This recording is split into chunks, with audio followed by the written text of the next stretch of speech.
Oublié? Vous avez déjà oublié? On a vu ça dans le cours de spirituel. Man arada an-nihaya fa'alayhi bil-bidaya.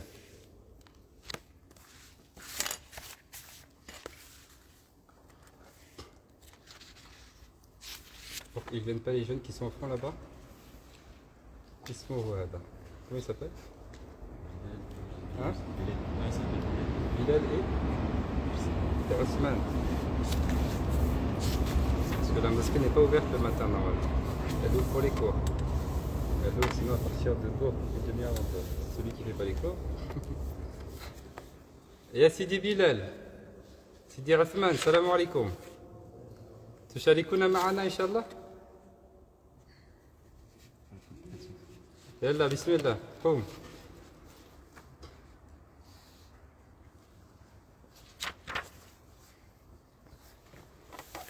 Il ne pas que Shaitan fasse autre chose. طيب.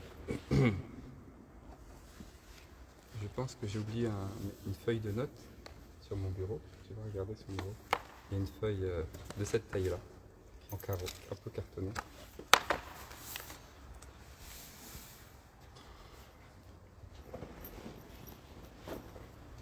Marhaban. Ne restez pas seul au fond de la mosquée. Parce que la mosquée est ouverte pour les cours, donc venez au cours.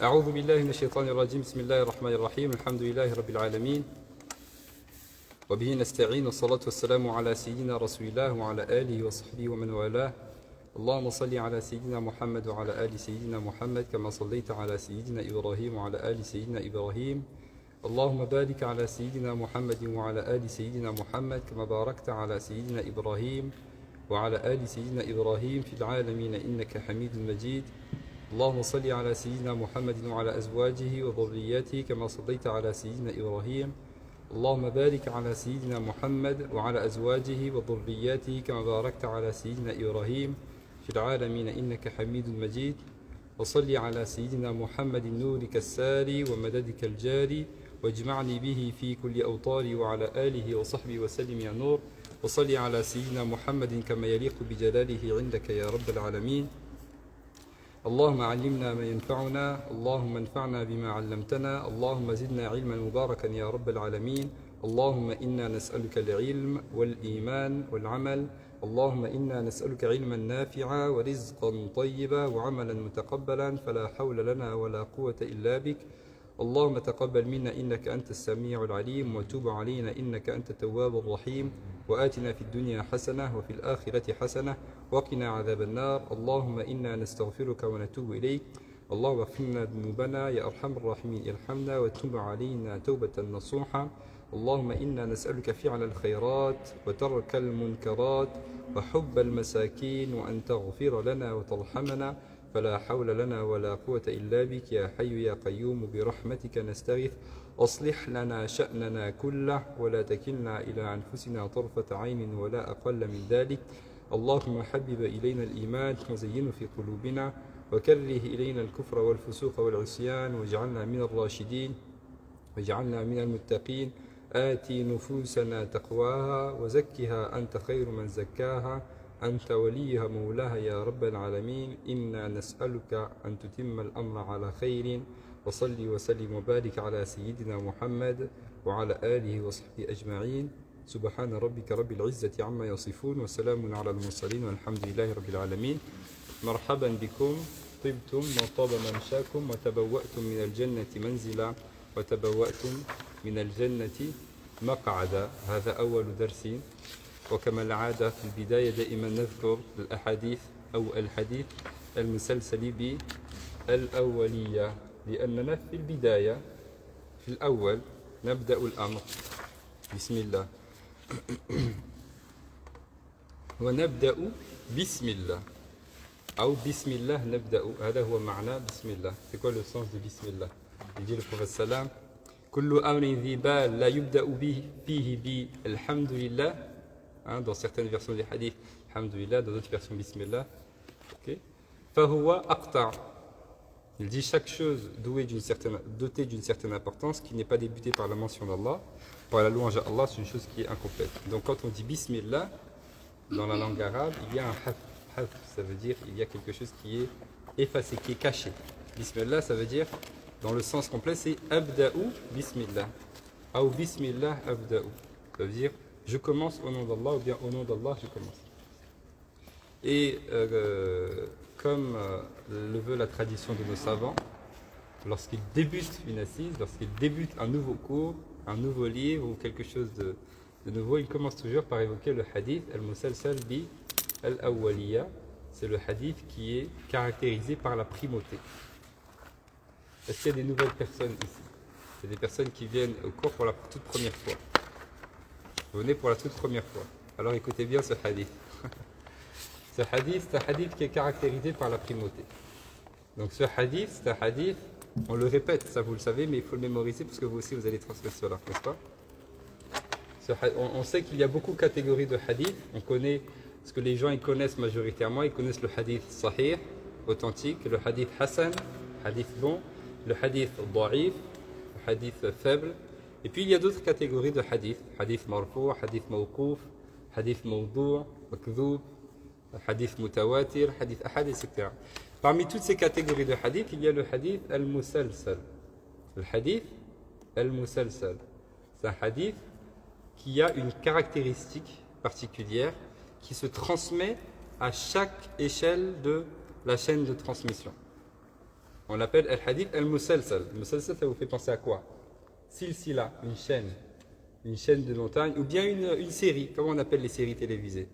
Musalsal, c'est ça. Hadith musalsal, c'est un hadith qui est caractérisé toujours par la même chose. Donc il y a plusieurs hadiths musalsal. Il y a le hadith qui est caractérisé par la récitation de Surat al-Fatiha. Ça veut dire à chaque fois que la personne transmet le hadith, elle récite le Fatiha. Ça, il faudra qu'on le fasse. Et puis il y a le hadith qui est caractérisé par musafaha. À chaque fois que la personne transmet le hadith, elle fait musafaha à la personne. Ou bien le hadith musalsal bi akli tamara, le fait de manger une date, l'ajwa, ou bien de boire du lait. Il y a le hadith musalsal de al-maghariba. Ça veut dire que tous ceux qui rapportent sont tous des maghribi, etc. Et puis il y a le hadith également musalsal bi yawm al-Eid. C'est un hadith qui est transmis uniquement le jour de l'Eid. Si je ne l'entends pas, ça veut dire que j'ai du lever du soleil jusqu'au coucher du soleil du jour de l'Eid. Si je ne l'entends pas pendant ce jour, je dois attendre le Eid de l'année prochaine. Et puis il y a le hadith musalsal bi yawm Arafa, le hadith musalsal bi yawm Ashura, comme on l'a fait la dernière fois. Il y a le hadith musalsal bil mahabba. Et puis il y a le hadith musalsal bi al-awwaliya. Al-awwaliya, c'est la primauté, c'est-à-dire c'est la toute première chose. Donc la caractéristique de ce hadith, c'est que la personne qui entend ce hadith et qui le transmet, c'est la toute première chose qu'elle entend de l'enseignant du cheikh. C'est pourquoi on entend un hadith musalsal bil awwaliya. C'est pourquoi j'ai demandé qui c'est qui vient pour la première fois. Parce que vous tous avez déjà entendu des hadiths, mais cette personne qui vient pour la première fois, c'est le tout premier hadith qu'elle va entendre de notre part. Donc plus tard, si elle enseigne, elle pourra transmettre ce hadith en disant « Et c'est le tout premier hadith que j'ai entendu de telle personne ». Comme tous les savants ils font dans la chaîne de transmission. Tous les savants dans la chaîne de transmission, si on lit la chaîne de transmission, on l'a déjà lu ici par le passé, ils disent tous « Wa huwa awwalu hadithin sami'tuhu an ». Wa huwa awwalu hadithin sami'tuhu an. Et ce hadith, donc, musalsal, quel est-il ce hadith? On l'appelle le hadith al-Rahma, le hadith de la miséricorde. C'est le hadith de la miséricorde dans lequel le prophète sallallahu alayhi wa sallam dit Ar-Rahimuna yarhamuhum ar-Rahman yarhamu man fil ard yarhamukum man fis sama ou yarhamkum man fis sama. Yarhamukum bil-dhamm wa yarhamkum bil-jazm. Sukun yani bil-jazm. Sukun huwa al-jazm. Donc il dit le prophète sallallahu alayhi wa sallam, ceux qui font miséricorde, Ar-Rahimun, ou les miséricordieux, yarhamuhum ar-Rahman, le très miséricordieux leur fera miséricorde.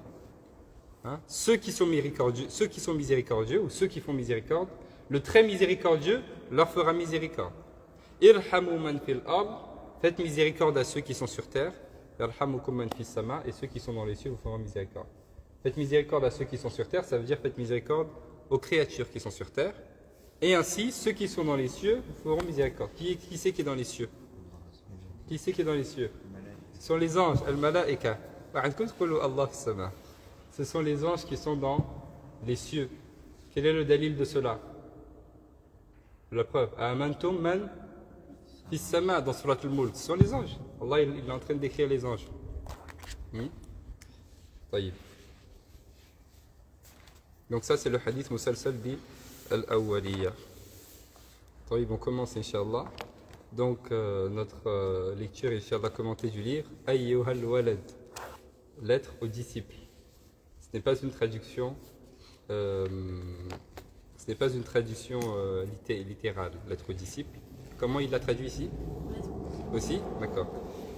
Ayyuhal walad, ça veut dire ô toi, jeune homme.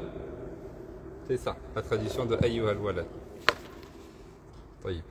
Ce livre de l'imam al-Ghazali, donc l'imam al-Ghazali, je ne vais pas m'arrêter là-dessus maintenant parce qu'on a eu une petite partie sur sa vie, Inch'Allah. On va commencer par lire un petit peu l'introduction, même si l'introduction ne fait pas partie du livre, mais il y a quand même dans l'introduction un certain nombre de choses qui sont importantes, qui explicitent un petit peu l'importance un petit peu de ce livre-là, qui est un livre donc de spiritualité. Donc là, normalement, on commence toujours par faire les 10 points introductifs, ok, les 10 points introductifs de la science de la spiritualité. On les a fait lorsqu'on a commencé Bidayat al-Hidayah, donc j'ai pas envie qu'on reprenne le temps de le faire, ça va nous retarder. Donc ceux qui n'étaient pas là, quand on a fait les 10 points introductifs de Bidayat al-Hidayah, vous allez sur le compte Instagram, le cours numéro 1, c'est les 10 points introductifs, Inch'Allah. Donc, juste pour nous situer, actuellement, on commence un livre qui fait partie de quelle science? La science de la spiritualité, al-tasawwuf, pour le distinguer des autres sciences. Okay, il y a le fiqh, il y a le tajwid, il y a le hadith, il y a l'usul, etc., le lura, et puis ça c'est al-tasawwuf, donc c'est la science de la spiritualité. Donc, tous les termes qu'on va utiliser, les analyses qu'on va utiliser, etc., c'est toujours selon la définition qu'ils ont dans cette science-là qui est la science de la spiritualité, at-tasawwuf. Inch'Allah, qu'Allah subhanahu wa ta'ala nous permette. Donc, on commence directement, Inch'Allah, la lecture dans ce livre-là, Inch'Allah, et puis on va s'arrêter sur un certain nombre de choses. Vous allez voir que dans l'introduction, il donne un petit peu des éléments de compréhension et il explique un certain nombre de termes, qui sont des termes qui sont utilisés dans la science de la spiritualité, ou bien dans la science de la purification de l'âme, ou bien dans la science du soufisme. Comme les gens n'aiment pas utiliser ce terme de soufisme, parce qu'il est un petit peu connoté négativement. Le soufisme, ça veut dire spiritualité, très simplement.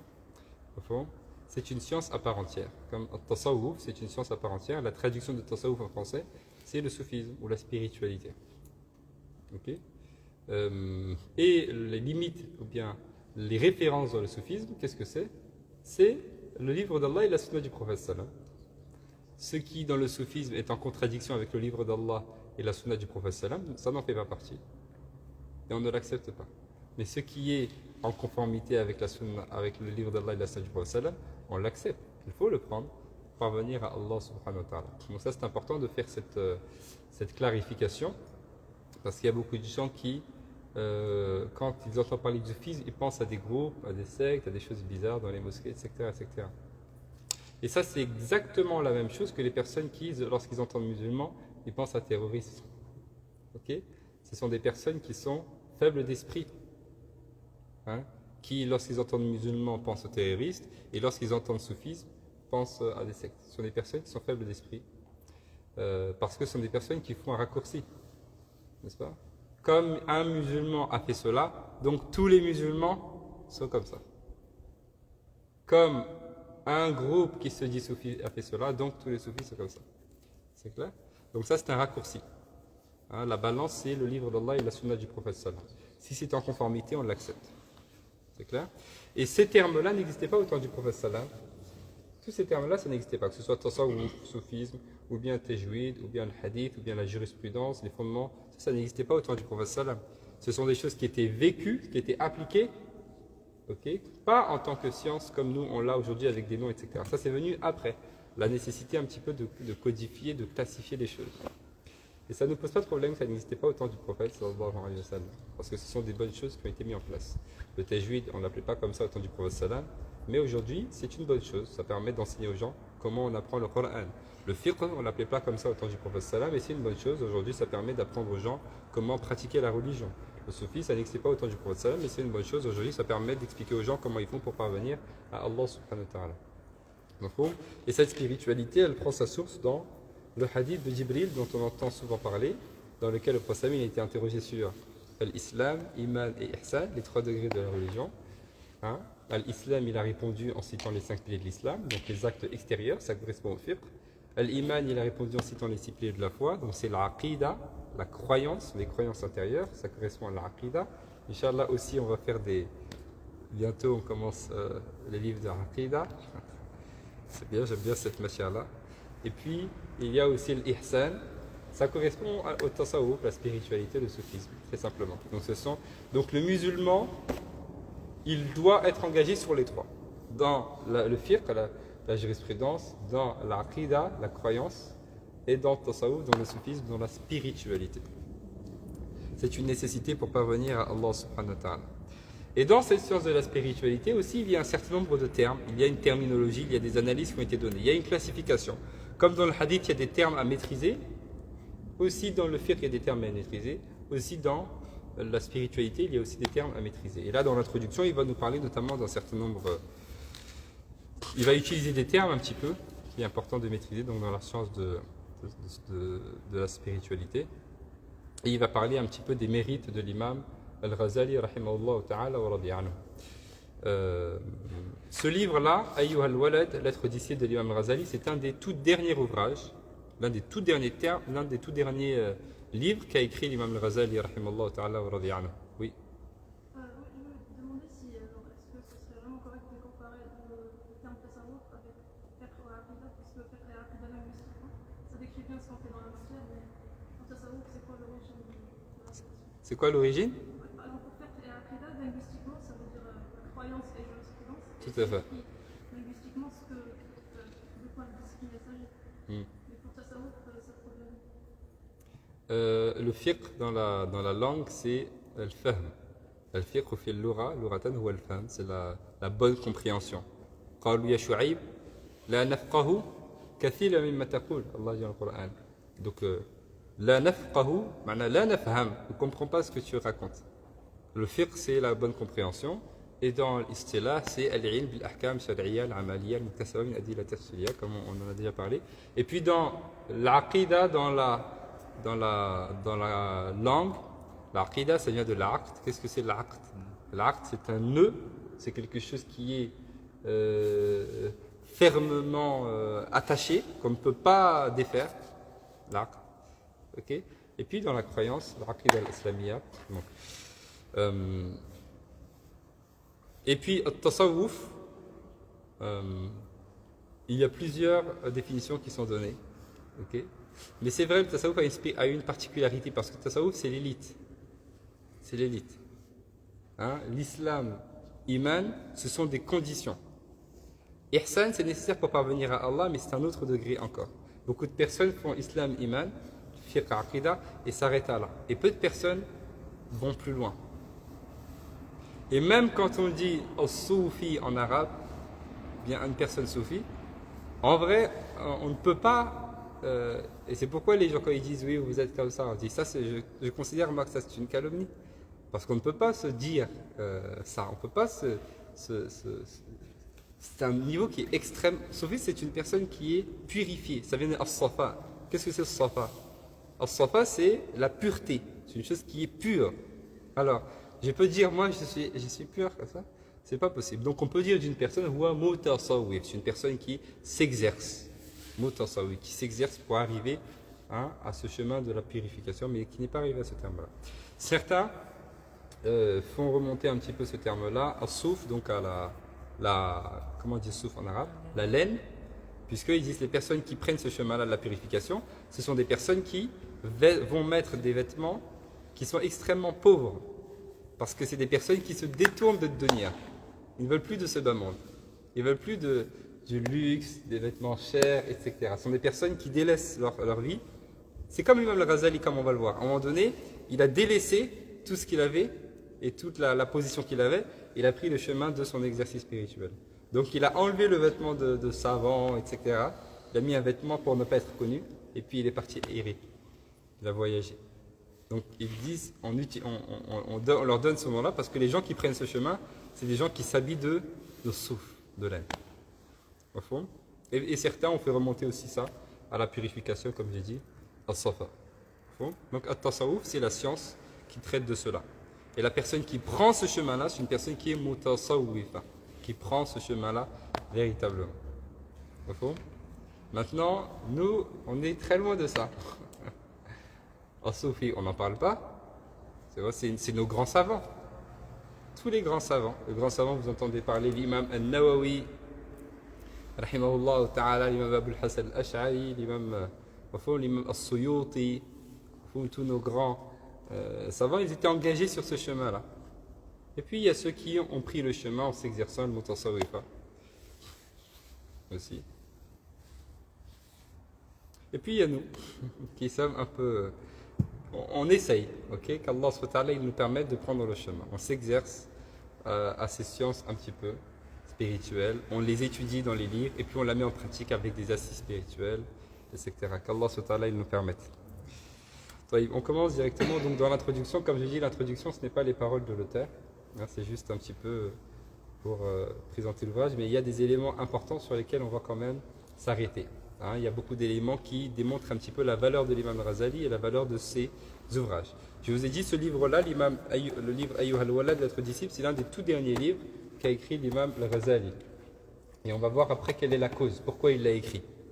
Il l'a écrit parce qu'il y avait un de ses élèves, donc l'imam Ghazali, on va voir dans sa biographie après, qu'il a atteint un degré terminal dans la totalité des sciences religieuses pratiquement.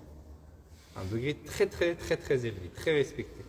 Et il avait un étudiant à lui, pas un étudiant, il y avait beaucoup d'étudiants, mais il y a un de ses étudiants qui l'a suivi pendant des années, donc qui a pris la science de l'imam Ghazali pendant des années, et à la fin, il a dit maintenant, j'ai appris beaucoup de choses de toi, des sciences profanes et des sciences spirituelles et des sciences religieuses.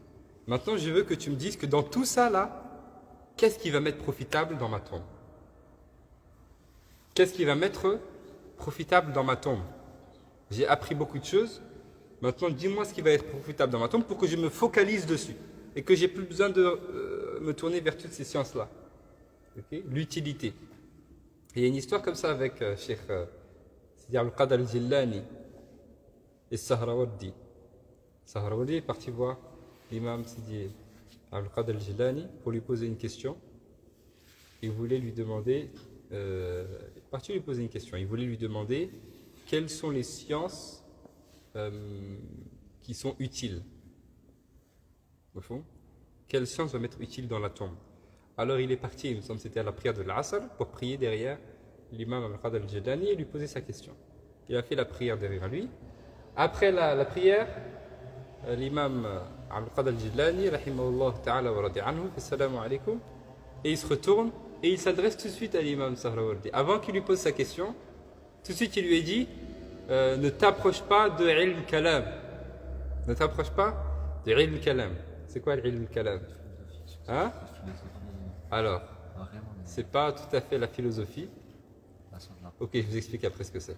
Il lui dit ne t'approche pas de ilm kalam. Donc avant qu'il pose sa question, déjà il a compris. Allah il a fait comprendre ce qu'il voulait. Avant qu'il pose la question, il lui a dit t'approche pas d'ilm kalam. Il est venu demander quelle est la science qui va m'être profitable dans ma tombe. Il lui a dit t'approche pas d'ilm kalam. Éloigne-toi de cette science-là. Ilm kalam, en fait, ilm kalam, on appelle ilm kalam, c'est littéralement c'est la science de la parole. On appelait la science comme ça parce que les savants et ceux qui étaient spécialistes de ça, ils parlaient beaucoup. On faisait beaucoup de débats, beaucoup de polémiques, beaucoup de controverses, même dans la mosquée. Ils organisaient des débats, comme ça, des confrontations dans la mosquée. Mais avec des règles, avec des arguments, avec une logique, etc. Une éthique justement du débat, etc. La controverse. On l'a appelé pour cela ilm kalam. Et en fait, c'est une entre guillemets, rallonge, je ne sais pas si on va appeler ça, de la aqida. Vous savez, la aqida, la science de la croyance, à la base, c'est une croyance qui est générale, résumée. Si vous allez dans tous les livres de Tawhid, les livres de Aqida anciens, traditionnels, vous n'allez pas voir, on n'entre pas dans les détails. Aqidah ibn Abi Zayd Khayrawani, etc. Ce sont des aqidah qui sont générales. Parce que la croyance musulmane, c'est une croyance qui est générale. Okay, mais avec le temps, comme des nouvelles personnes sont entrées dans la religion, etc., ils ont commencé à poser des questions. Aussi, il y a des sectes qui sont venues. Par exemple, l'époque du Imam Razali, c'est l'époque où il y avait beaucoup de sectes. Okay. Et donc, il était nécessaire un petit peu de répondre à ces personnes-là, qui venaient faire douter parfois les musulmans. Alors, ils ont commencé à écrire des réfutations. Okay, et à faire un petit peu des interprétations. Et ça a fait que la science, elle s'est vraiment rallongée. Et puis, il y a eu des controverses, etc. C'est pourquoi on l'appelle ilm al-kalam.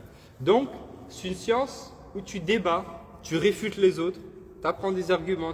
Et il lui dit, ce n'est pas utile. Et on a même des paroles de l'imam Malik, de l'imam Shafi'i, rahimahullah, qu'ils mettent en garde les gens du fait de s'approcher des ilm kalam. Ne vous approchez pas de ilm. Il parle bien sûr au awam, il parle à la masse des musulmans. La masse des musulmans, ne vous approchez pas de ça. Et je vous ai déjà dit ça, que même dans l'aqidah, il y a des livres qui ne sont pas accessibles à tout le monde et qui ne sont pas à lire par tout le monde. Qu'Allah subhanahu wa ta'ala nous permette de nous tourner vers ce qu'il y a de plus utile. Donc cet étudiant de l'imam Razali, il a demandé à l'imam Razali, dis-moi, parmi tout ce que j'ai appris là et tout ce qu'on a appris, dis-moi ce qui va m'être utile dans ma tombe. Et l'imam Razali, il a répondu à ça. C'est la réponse de l'imam Razali. L'imam Razali lui dit, ayyuhal walad, virgule. Et il lui dit ce qui va lui être utile. Donc ça, cette lettre-là, c'est une lettre que l'imam Razali écrit à ce walad-là, en réponse à sa question, qui lui demande qu'est-ce qui va m'être utile dans ma tombe. L'imam Razali lui dit, voilà ce qui va être utile. Attention, quand vous entendez ayyuhal walad, ô toi jeune homme, jeune garçon, ne pensez pas que c'est un jeune garçon. Alors celui qui a posé la question, c'est un des plus grands étudiants de l'imam Razali. C'est un savant, Barda. Lui-même, c'est un grand savant. Donc lui, il écrit ayyuhal walad, il ne faut pas penser ayyuhal walad, c'est un petit garçon qui vient, il écrit une lettre, parce que c'est vrai, quand on entend le titre du livre, on peut penser que c'est un ouvrage pour vraiment les débutants, les petits-enfants, okay, les walad, la walad. Mais ce n'est pas le cas. Celui qui a posé cette question à l'imam Razali, c'est un grand savant. Donc l'imam Razali, quand il écrit ça, il n'écrit pas ça pour les débutants. Il écrit ça pour les savants. Hein, les étudiants qui sont très avancés dans les sciences religieuses. Donc attention. Et c'est pourquoi je pense qu'il a fait ce choix de le traduire comme ça. D'ailleurs, ils ont fait le même choix, les deux traducteurs. Lettre aux disciples. Il n'a pas traduit par ô toi jeune homme ou jeune garçon. Lettre aux disciples.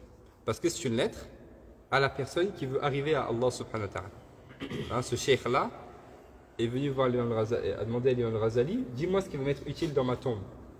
Donc, qu'est-ce qui va m'être utile pour parvenir à Allah? C'est un disciple, il veut parvenir à Allah. C'est un disciple de l'imam Razali. L'imam Razali lui dit, voilà, quel est le chemin. Donc ça, c'est la réponse. Okay. Donc nous aussi, on veut savoir qu'est-ce qu'on doit faire. Comment est-ce qu'on fait pour parvenir à Allah? Dans tout ce qu'on apprend, sur quoi est-ce qu'on doit se focaliser? Ah voilà, l'imam Razali, il va nous donner la réponse. C'est pourquoi ce livre-là, il fait partie des livres vraiment basiques. Il n'est pas long, vous voyez. Et même là, l'épaisseur qu'on a, c'est parce qu'il est en bilingue. Il est en français et en arabe. C'est une risala courte, qu'Imam Razali a écrit à la fin de sa vie, mais qui résume. C'est vraiment un résumé. Donc c'est pourquoi les savants, souvent, ils le font au début du cheminement, au début, quand l'étudiant il commence. Souvent, ils le lisent aux enfants aussi. Hein? Et c'est pourquoi nous, on le lit aussi maintenant, parce qu'on est encore au début du cheminement. On commence. On a commencé le fiqh, on a fait l'Akhdari, le fiqhiyya. C'est juste le début du fiqh. On fait aussi le début de la spiritualité. Okay, on a fait Bidayat l'Hidayah, on fait Ayyuhal Walad, et puis on va avancer petit à petit. Mais ça, il faut que, quand on les fait, on les présente à l'esprit, on ait les idées claires. Qu'Allah nous permet. Bismillah, on commence. Man yaqra. Qui c'est qui lit, Inch'Allah? Je commence à lire et ensuite une personne à lire. Tu l'as trouvé Tu l'as scanné ou bien tu l'as trouvé sur Internet? Sur Internet. Et ouais, le livre est présent sur Internet, pour ceux qui ne l'ont pas. Ah. Tu lis en PDF ou pas? En PDF, oui. Tu l'as trouvé gratuitement? Oui. En PDF? C'est pas un truc non, il y a plein de livres sur le PDF. D'accord. Alors si tu peux l'envoyer, envoie-le sur le... T'es dans le groupe de l'assise? Tu l'envoies dans le groupe de l'assise, comme ça ceux qui ont le téléphone, ils peuvent... Mais achetez le livre quand même, c'est mieux, comme ça vous pouvez prendre des notes dedans, etc. C'est mieux. Bismillah. Je vais commencer à lire et puis une personne prend un petit peu la suite. Bismillahirrahmanirrahim. Wassalatu wassalamu ala rasulillah wa ala alihi wa sahbihi wa man wala. Introduction, la lettre disciple, Ayyuhal Walad, est l'un des derniers ouvrages d'Al-Ghazali, rahimahullah ta'ala. Il s'agit en fait d'une réponse sous forme d'épître que le maître adressa à l'un de ses élèves qu'il avait prié de lui apporter des éclaircissements sur quelques points doctrinaux et surtout sur certaines questions relevant de la science du dévoilement intuitif, al-Kashf. C'est ce que je viens d'expliquer. Donc, c'est l'un des derniers livres de l'imam Ghazali et c'est une réponse que l'imam Ghazali a écrite. Le professeur Imam Ghazali qui écrit à l'un de ses élèves qui lui a demandé un certain nombre de précisions, qui lui demande qu'est-ce qui va m'être utile effectivement pour l'au-delà. Donc il dit sur quelques points doctrinaux et sur certaines questions relevant de la science du dévoilement intuitif. Al-Kashf, c'est une science, c'est une chose qui fait partie de la science de la spiritualité et il va expliquer juste après. Al-Ghazali répond au premier mais pas au second qu'il considère à l'instar des autres maîtres du soufisme être du domaine de l'expérience mystique. C'est-à-dire que l'imam Ghazali, il répond aux quelques points doctrinaux, mais il ne répond pas à ces éléments qui font partie un petit peu de l'Kashf. Le Kashf, c'est des choses que Allah subhanahu wa ta'ala lui-même fait comprendre. Subhanahu wa ta'ala. Et tout, parce que quand on parle de la spiritualité ou du soufisme, on parle de quoi? Le soufisme et la spiritualité, c'est vrai, c'est une science, mais ce n'est pas qu'une science. C'est un état. La spiritualité, c'est un état. Okay? Quand je prie, quand je lis le Coran, quand je fais du dhikr, quand je jeûne, quand je fais la prière sur le prophète, quand je fais du dua, la spiritualité, ce sont des états spirituels. Ce n'est pas que une science. Et dans ces états-là, Allah il me fait goûter un certain nombre de choses et il me fait comprendre un certain nombre de choses. Au fond, et c'est pourquoi il y a des choses qu'on ne peut pas expliquer. Il y a des choses qui se comprennent. En prenant le chemin qui mène à Allah subhanahu wa ta'ala, avec sincérité, Allah il va me faire comprendre des choses. Et il y a des choses qu'Allah subhanahu wa ta'ala il va m'enseigner directement. Okay? Il y a des choses qu'on ne peut pas expliquer. Il y a des choses qu'on ne peut pas expliquer. Ce sont des choses qui se comprennent, qu'Allah subhanahu wa ta'ala il nous fait comprendre lorsque je prends le chemin qui mène à Allah subhanahu wa ta'ala.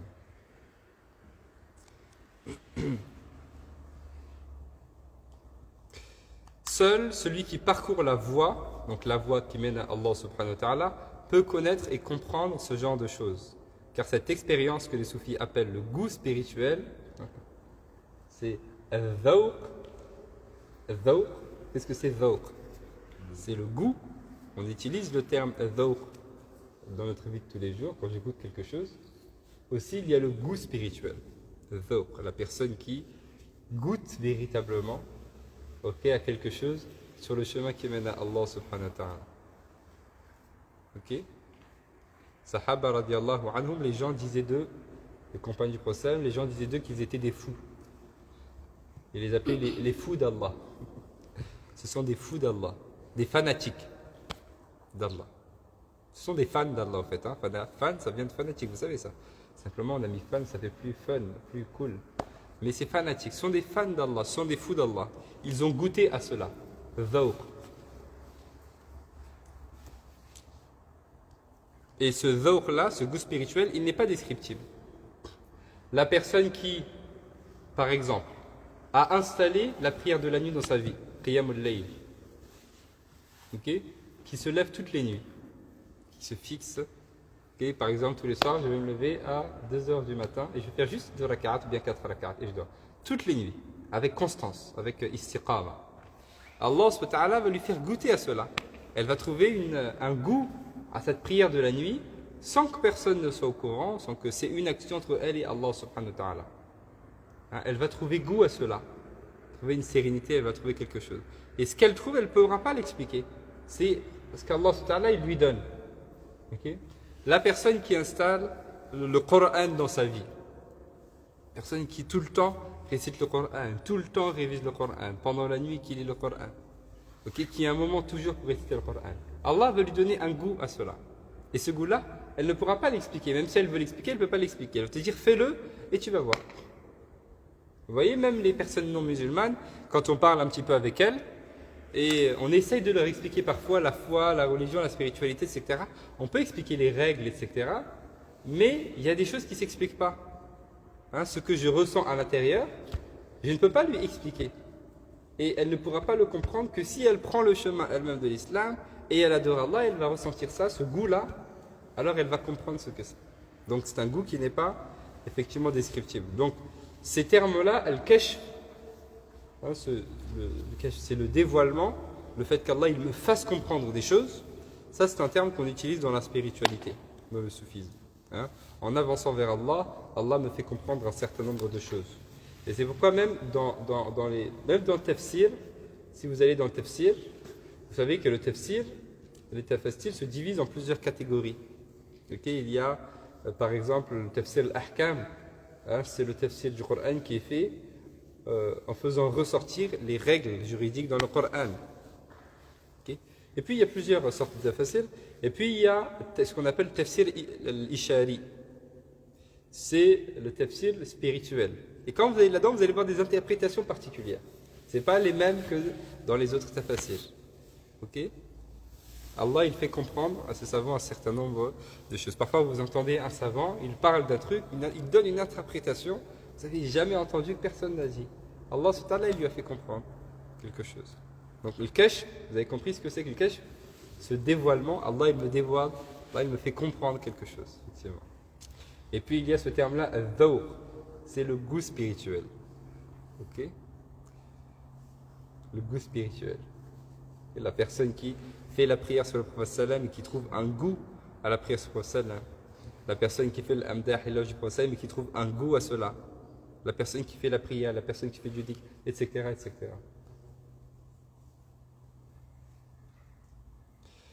Al-Ghazali invite aussi son disciple à chercher un maître véritable, un maître de la voie, donc de la voie qui mène à Allah subhanahu wa ta'ala, pour le guider et l'aider à surmonter les nombreux obstacles que rencontrent tout novice. Car selon un adage soufi bien connu, Satan est le maître de celui qui n'a pas de maître. Donc l'imam Ghazali, il l'enjoint à rechercher un maître, un cheikh, murabbi, qui va l'éduquer, qui va lui montrer la voie qui mène à Allah subhanahu wa ta'ala, dans ces sciences spirituelles-là.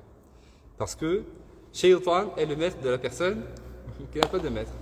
Shaytan est le cheikh de la personne qui n'a pas de cheikh. Shaytan est l'éducateur de la personne qui n'a pas d'éducateur. Ok, c'est pas possible de dire je veux parvenir tout seul en lisant des livres. C'est pas possible. Hein, parce que notre religion et la spiritualité, c'est une chose qui se transmet de cœur à cœur, de poitrine à poitrine, d'un être humain à un être humain. Non. Dans le cas d'un tafsir ishari, comment on peut distinguer objectivement entre... Pardon? Dans le cas d'un tafsir ishari, comment on peut distinguer objectivement entre une interprétation qui est correcte et qui n'est pas correcte? L'interprétation, est-ce qu'on peut dire qu'elle est correcte ou elle n'est pas correcte? L'interprétation, quand elle n'est pas en contradiction avec ce qu'il y a dans le livre d'Allah et la sunna du prophète sallam, avec sharia, on l'accepte. Mais c'est un ijtihad. C'est un ijtihad. Okay? L'ijtihad, c'est un effort qui a été fait, c'est un essai. On ne dit pas que c'est la vérité absolue. C'est juste un ijtihad. Vous connaissez qu'est-ce que c'est que l'ijtihad? C'est le cas où il n'y a pas un avis clair qui existe déjà et c'est les savants qui font un effort d'interprétation pour arriver à un certain. De quoi? J'ai pas compris. Je vais poser la question si vous... De l'ijtihad? Ijtihad, oui, pas dans ce sens-là. Ijtihad dans le sens, ça veut dire que c'est un effort qui est fait de sa part, très simplement. Il a la science nécessaire pour chercher l'interprétation et il fait cet effort de recherche sincèrement avec les outils qu'Allah lui a donnés et il arrive à un résultat. Ce résultat-là, c'est le résultat d'un ijtihad, d'un effort. Donc, ce n'est pas la vérité absolue. Et vous voyez parfois, dans l'état facile, de toute façon, l'état facile, les choses se contredisent parfois. Tel savant a dit ça, tel autre savant a dit ça. Ok, on accepte. Et puis, il y a les tafassirs, il y a les interprétations shadha, qui sont des interprétations marginales, auxquelles on donne peu d'importance, qui existent, mais qui sont marginales, qui ont aussi leur utilité. Après, ils sont connus, il y en a un tafassir, donc l'Ishari. Si vous allez par exemple tafsir Ibn Ajiba, le Bahr al-Madid, Ibn Ajiba, vous avez tafsir Ishari, vous avez Lata'if al-Iminan aussi, Lata'if al-Minan, Lata'if al-Minan, tafsir Ishari. ou bien vous avez Ibn Ajiba.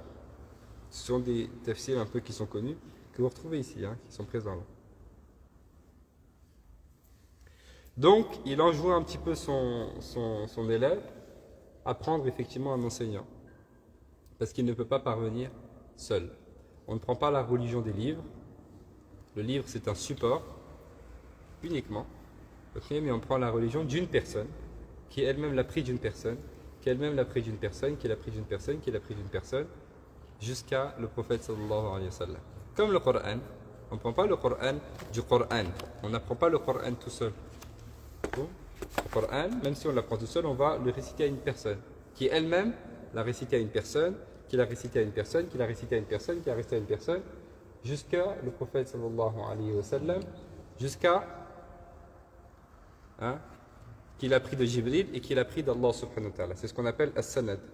C'est la chaîne de transmission. Donc la chaîne de transmission, c'est dans toutes les sciences.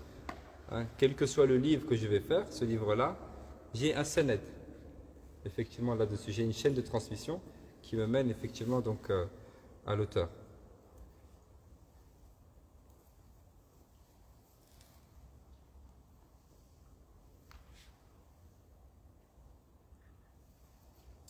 Donc, un maître spirituel qui va un petit peu m'aider sur la voie face aux obstacles un peu que rencontrent toutes les personnes un peu novices, toutes les personnes qui se lancent sur le chemin qui mène à Allah subhanahu wa ta'ala.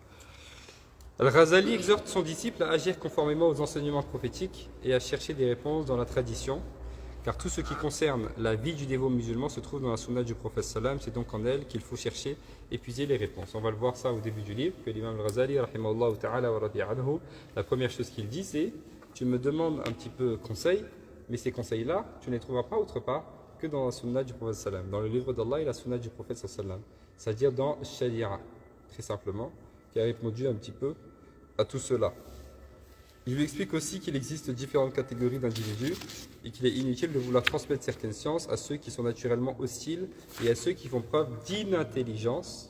Okay. L'enseignement propre au soufisme ne peut être transmis à tout le monde, mais uniquement à ceux qui possèdent des prédispositions à accueillir ce genre de connaissances. Il y a des personnes, c'est comme ça. La personne qui a entendu tellement de choses qui sont fausses, qui sont des erreurs, qu'elle s'est fermée à tout discernement sur la question, on ne peut rien faire pour elle. C'est pourquoi ça ne sert à rien de polémiquer avec les gens. Okay. Une personne, quand vous lui parlez de la science de la spiritualité, dans la science du soufisme, vous dit non, mais il y a ça, il faut ça, c'est comme ça, c'est comme ça. Qu'est-ce que tu veux faire? Ça ne sert à rien de perdre son temps. Il ne faut pas polémiquer. Le musulman est occupé avec son Seigneur, il n'a pas le temps de se disputer avec les gens. Donc la personne veut venir profiter, marhaban. Elle ne veut pas profiter, Allah ya'am.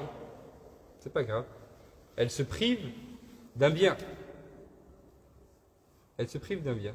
Elle se prive des enseignements qu'ont donné les chouyours pour parvenir à Allah subhanahu wa ta'ala. Voilà qui est. Qu'est-ce qu'on peut faire pour elle? On peut rien faire. La personne qui veut prendre le chemin, elle prend le chemin. La personne qui ne veut pas prendre, elle ne le prend pas. Mais il n'y a rien d'obligatoire. Et Allah subhanahu wa ta'ala, il choisit qui il veut. C'est Allah subhanahu wa ta'ala qui choisit. Et c'est une chance qui n'est pas effectivement, qui ne peut pas être donnée effectivement à tout le monde. Mais qui est donnée à ceux qui sont déjà prédisposés un petit peu à cela. Et il dénonce également les faux prophètes et les donneurs de leçons dont l'attitude est en contradiction avec leurs propos. Cela parce qu'Al-Ghazali fut longtemps jalousé et envié par certains exotéristes qui tentèrent par tous les moyens de discréditer ses ouvrages et ses enseignements. Il dénonce aussi les faux savants. Les faux prédicateurs, les faux imams, les personnes qui se donnent une visibilité, qui se donnent un certain habit, qui se donnent une certaine assise, qui en vérité ne l'ont pas. Et on voit qu'ils ne l'ont pas puisque leurs agirs sont en contradiction avec ce qu'ils disent. Ils disent une chose et puis ils font un petit peu le contraire de cela. Voyez. Ensuite, ce qu'on dit de lui, certains maîtres, ce qu'on dit de l'imam al-Ghazali, certains savants. Chez Wahid Yaqara, tu lis bien fort s'il te plaît. Bismillah wa salatu wa salam. Bismillah wa salatu wa salam ala rasulillah. Bien fort s'il te plaît. Bismillah wa salatu wa salam ala rasulillah. Ce qu'on dit de lui, certains maîtres, on demanda au shir Abdullah ibn Asad Al-Yafi'i. rapporte que Ismaïl ibn Muhammad al-Hadrami al-Yamani, le fameux maître du Yémen, ce qu'il pensait des œuvres d'Al-Ghazali. Il répondit: Muhammad est le prophète et le prince des prophètes, Muhammad ibn Idris al-Shafi'i, le prince des imams, et Muhammad ibn Muhammad al-Ghazali, le prince des auteurs doctes, Sayyid al-Musannafin.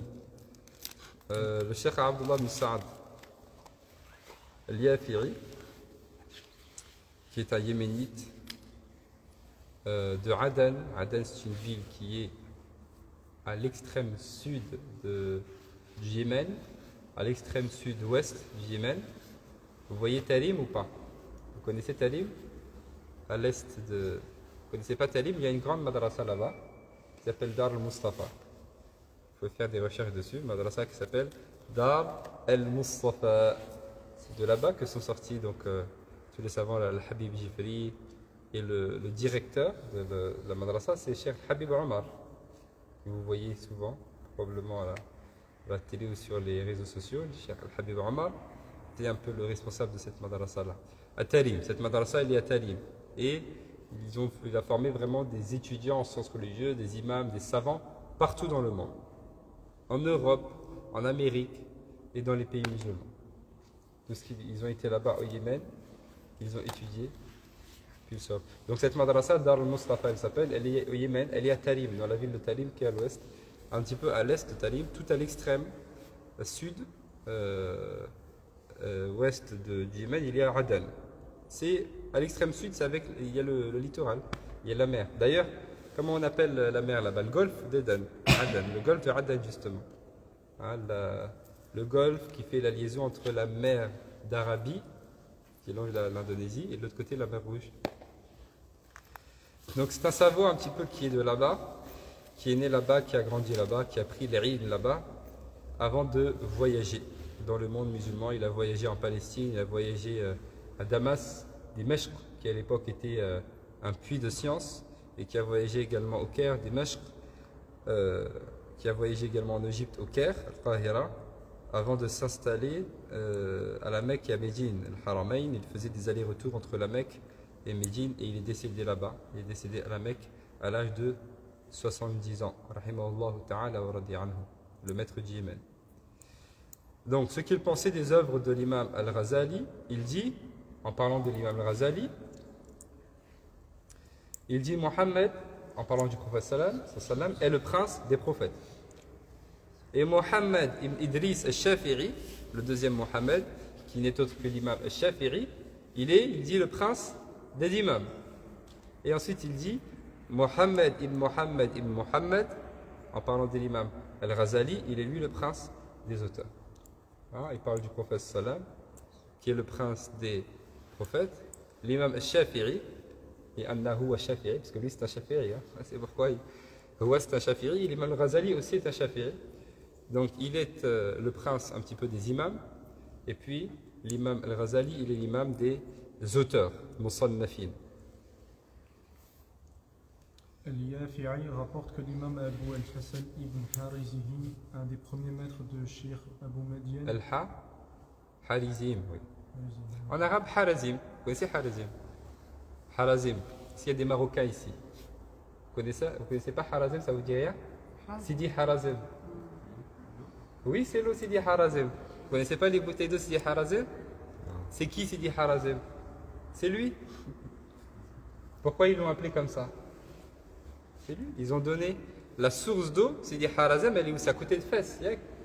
C'est une ville qui est à côté de Fès et qui fait partie de l'administration de Fès.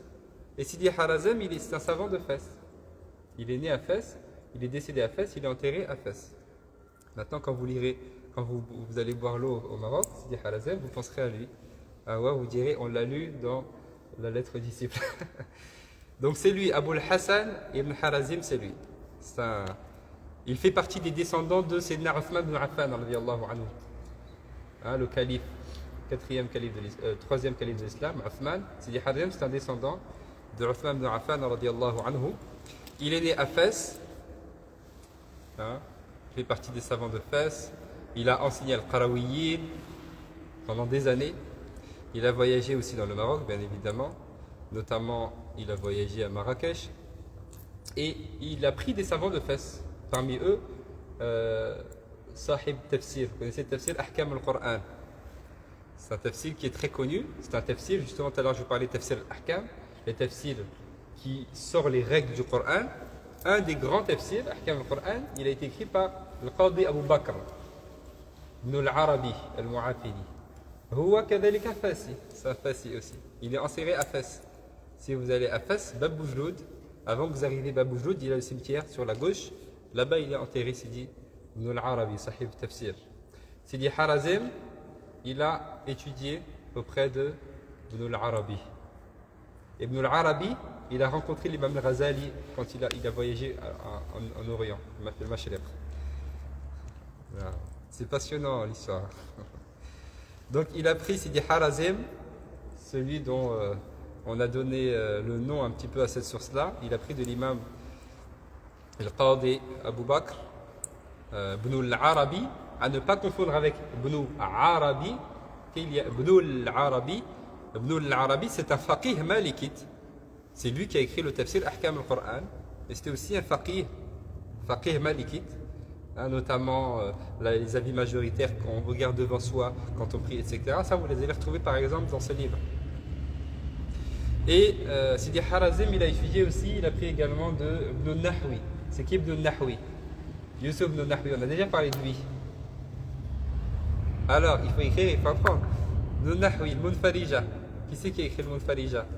Qu'on lit Ishtaddi azmatu tanfariji. Wa Ibn al-Nahwi. Ishtaddi azmatu tanfariji. Qad adana laylu bil faraji. L'auteur de al-Munfarija, c'est lui, c'est l'imam Ibn al-Nahwi. Vous voyez, tout est lié. Tu vois, Sidi Harazim, il a pris de Ibn al-Arabi, qui a rencontré l'imam al-Ghazali au Mashriq. Et Ibn al-Nahwi, aussi Sidi Harazim, il a pris Ibn al-Nahwi. Ibn al-Nahwi qui a écrit le Munfarija, et aussi l'imam al-Ghazali, il a écrit le Munfarija. L'imam al-Ghazali, il a écrit une Munfarija qui est connue aussi, mais c'est la Munfarija du Mashriq, les gens de l'Orient. Quand vous allez en Arabie Saoudite, ou bien au Yémen, ou bien la Syrie, hein, si vous regardez sur Internet, vous tapez le Munfarija Imam Ghazali sur YouTube, vous allez voir comment il récite Munfarija. Ce n'est pas les mêmes paroles que nous. C'est une autre Munfarija que l'imam Ghazali a écrite. Et puis il y a le Munfarija du Maghrib, hein, Algérie, Maroc, Tunisie, l'Afrique subsaharienne, et aussi l'Andalous. Ils ont l'autre Munfarija, c'est celui que nous on fait, Ishtaddi azmatu tanfariji. Ça c'est l'imam Ibn al-Nahwi. Naam. Al-Yafi'i rapporte que l'imam Abu al-Hassan ibn Harazim. Donc Sidi Harazim, il est enterré à Fès, à Bab Ftouh, pour ceux qui connaissent. Bab Ftouh, il y a un des grands cimetières de Fès qui est là-bas, et il est enterré là-bas. Sidi Harazim. Voilà. Ça fait, donc il nous dit, qu'est-ce qu'il nous dit Sidi Harazim? Tfadal. Un des premiers maîtres. Un des premiers maîtres du shir Abu Median. Abu Median, aussi que vous devez connaître. Ça, c'est des noms un petit peu qu'il faut connaître. Sidi Harazim, vous allez plus l'oublier, parce que vous pensez à l'eau, vous allez penser à lui. Et Abu Median aussi, c'est un nom un petit peu à retenir. Abu Median, on l'appelle Abu Median al-Rawth, qui est né à Séville, hein, dans l'état almoravide à l'époque. C'est quel siècle l'état almoravide? Hein? 12e siècle. Il est né à Séville et il est mort à Tlemcen. Il y a des Algériens un petit peu ici. Et il est également enterré là-bas. Donc il est né effectivement à Séville. Il a grandi un petit peu à Séville. Pas à Séville, à côté, dans un village à côté. Jusqu'à ce qu'il a perdu son père alors qu'il était encore jeune. Et quand il a perdu son père, il est parti de l'Espagne vers le Maroc, le Maghreb. Et il a étudié à Tanger, il a étudié à Fès, il a étudié al-Qarawiyyin. Hein, il a étudié al-Qarawiyyin justement chez Sidi Harazim. Sidi Harazim était un de ses shuyukh al-Qarawiyyin, de Abu Median. Puis il a étudié aussi chez les Shluh, Tafi la lettre si vous connaissez. Et avant de partir faire le Hajj, donc Mashariq il est parti, lorsqu'il est parti faire le Hajj, il a rencontré sur le mont Arafat Abdul Qadir al-Jillani. Ils se sont rencontrés sur le mont Arafat. Le jour de Arafat, ils ont échangé, il a pris de lui le hadith, et puis il est parti en Palestine, puis il a fait beaucoup d'autres choses. Et il fait partie de ceux qui ont transmis Tariq al-Shadiliya, les enseignements de l'imam Abu Hassan al-Shadili, et les enseignements de Abdullah ibn Mashish, Abdeslam ibn Mashish. Vous connaissez aussi Abdeslam ibn Mashish, les Marocains. Jebel Alam, Moulay Abdeslam, le village. C'est l'un des Moulay Abdeslam. On l'appelle Moulay Abdeslam. Là-bas est enterré Abdeslam ibn Mashish, qui est un des enseignants de l'imam Shadili. Là-bas, c'est pas loin de Chefchaouen, là-bas, la région qui est là-bas. Le Maroc, c'est plein de savants. Et après cela, il s'est installé en Algérie. Il s'est installé en Algérie par les dires des uns et des autres. Donc, qu'est-ce qu'il nous dit? Le Cheikh Abou Madian, c'est une référence. Hein. Certains le considèrent. Oui, on passe parce qu'on poursuit. Donc, il avait violemment critiqué Yahya al-Ghazali. Donc ça, c'est Sidi Harazem, hein, qui avait violemment critiqué le livre Al-Ihya de l'imam al-Ghazali. Revivification des sciences de la religion. Là, tous les livres que vous voyez, c'est une série de livres là. Vous les voyez tous, ils ont le même bandeau. Tous ils font partie de l'Ihya. C'est un livre Ihya que l'imam Ghazali il a écrit après sa période de vagabondage entre guillemets. Il avait ordonné que l'on brûlât toutes les copies de cette œuvre le vendredi avant la prière communautaire. Le jeudi soir, Harizihim eut au cours de son sommeil une vision dont il donna le récit suivant. Je me trouvais sur le seuil de la mosquée et je voyais clairement le prophète Mohammed. Sallallahu alayhi wa sallam. Donc, suivez un petit peu l'histoire. Sidi Harazem, qui au départ avait une opinion très négative du livre Al-Ihya de l'imam Al-Ghazali, qui a critiqué ce livre-là et qui a ordonné qu'on brûle ce livre-là, le livre Al-Ihya de l'imam Al-Ghazali, qu'on le brûle le Jumu'ah, juste avant la prière de Jumu'ah. Il a ordonné qu'on brûle son livre. Alors la veille, la nuit, jeudi soir, qu'est-ce qu'il nous raconte? Sidi Harazem, rahimahullah ta'ala, c'est lui qui le raconte. Il dit: je me trouvais sur le seuil de la mosquée et je voyais clairement le prophète Mohammed sallallahu alayhi wa sallam en compagnie des califes Abu Bakr et Omar. Al-Ghazali se trouvait parmi eux. Lorsque j'entrais dans la mosquée, Al-Ghazali s'adressant au prophète dit: ô envoyé de Dieu, voilà mon adversaire. Si ces accusations sont fondées, alors je me repens, mais si en revanche mon œuvre Ihya et le fruit de tes bénédictions est conforme à ta sunna, alors je réclame que justice soit faite. Al-Ghazali présenta son texte au prophète. Celui-ci en parcourut toutes les pages de la première à la dernière. Après avoir terminé, il s'exclama: par Dieu, cette œuvre est très belle. Il passa alors le texte à Abu Bakr, qui l'examina et dit: par celui qui t'a envoyé porteur de vérité, il s'agit vraiment d'une belle œuvre. Ce fut ensuite le tour de Omar, qui confirma l'avis d'Abu Bakr. Le prophète donna alors l'ordre de déshabiller Ibn Harizihim et que soit appliquée la peine prévue à l'encontre du détracteur menteur. Au 5e coup de fouet, Abu Bakr intercéda auprès du prophète en faveur d'Ibn Harizihim en disant: la vanité l'a peut-être trompé. Al-Ghazali accepta de lui pardonner. Le lendemain matin, quand Ibn Harizihim se réveilla, il ressentit aussitôt de fortes douleurs.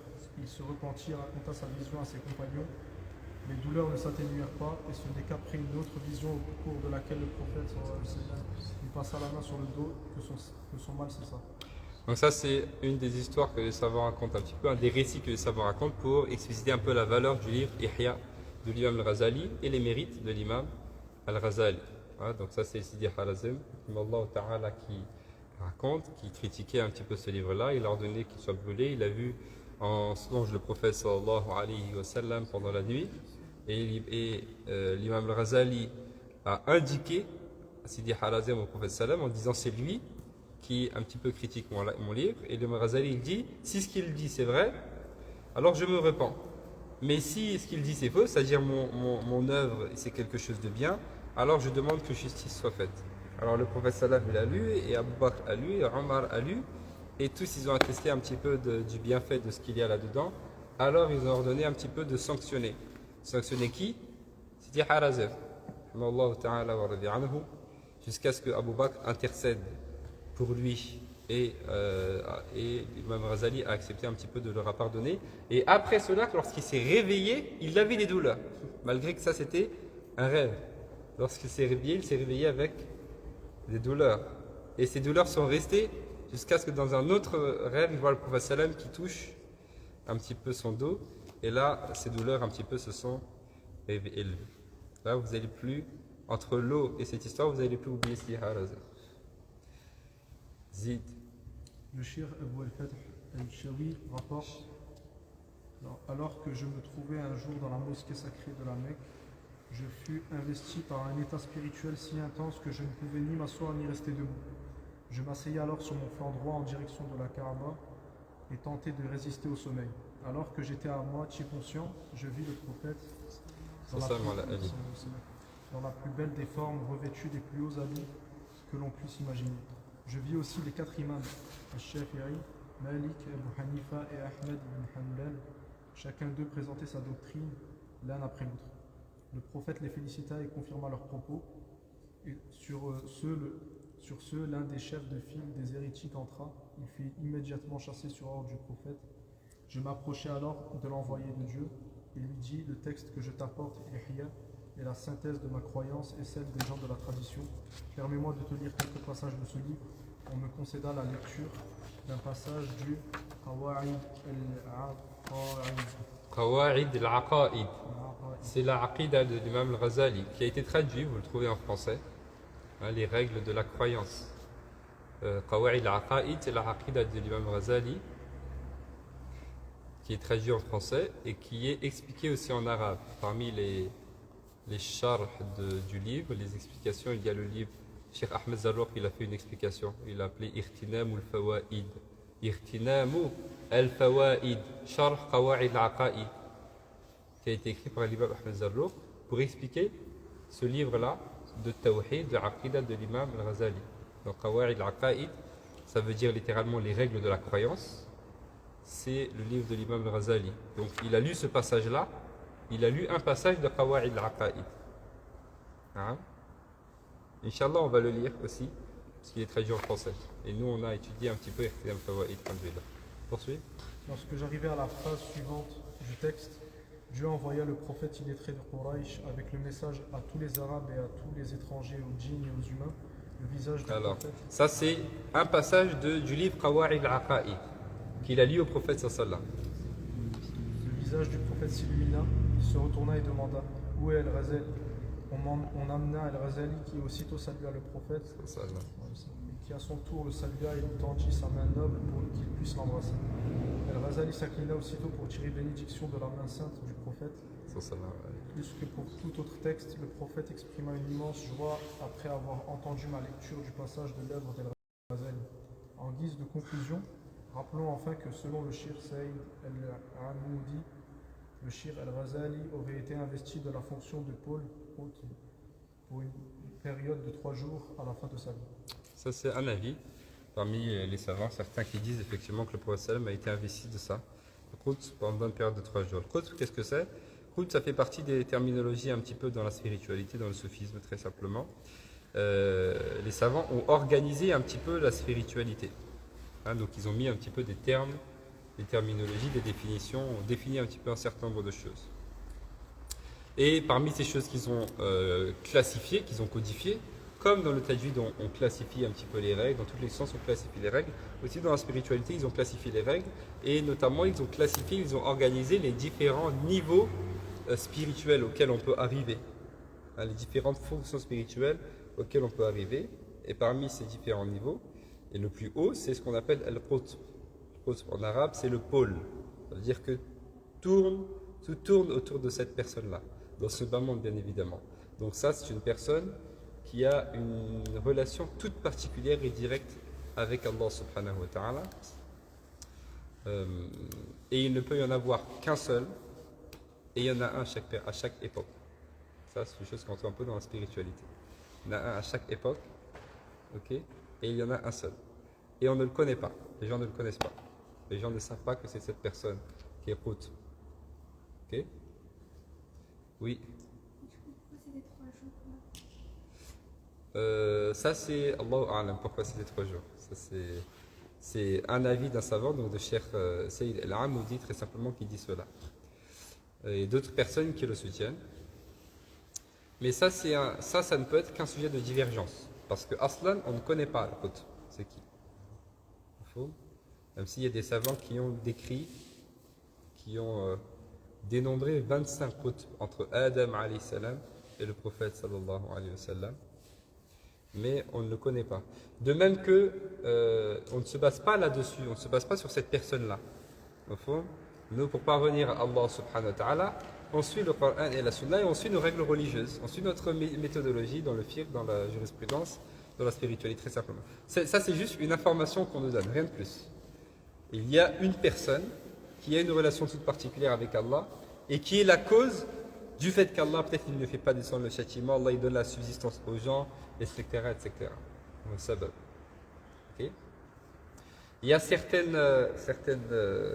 groupes, c'est vrai, qui sont organisés un petit peu dans la spiritualité, certaines confréries, certaines tariqas, qui disent parfois que le qutb c'est telle personne, c'est leur cheikh, par exemple, ils disent. Ça, ce sont des travers dans lesquels certaines tariqas sont tombées malheureusement. Parce que comme je dis, la majorité des savants, ils sont d'avis que le qutb, on ne le connaît pas. Donc, je ne veux pas dire que c'est mon cheikh. Mais il y en a qui disent ça, et cette croyance les pousse à vouloir tout faire pour que tout le monde les rejoigne là-dedans. Okay. Donc ça, c'est important. C'est quoi? Oh, Nessita. Oui, j'ai oublié. هذا خاصه يمشي ل Il va déposer un truc à la face du mur. واخا Et ouais. صافي. Il dépose là. Oui. الله يجزيك من خير. مفهوم. Vous avez compris qu'est-ce que c'est le qutb? Donc, c'est un pôle, c'est l'un des plus hauts degrés, on ne le connaît pas, et même si on le connaît, on ne se base pas là-dessus, notre cheminement suit le cheminement religieux normal. C'est juste une information.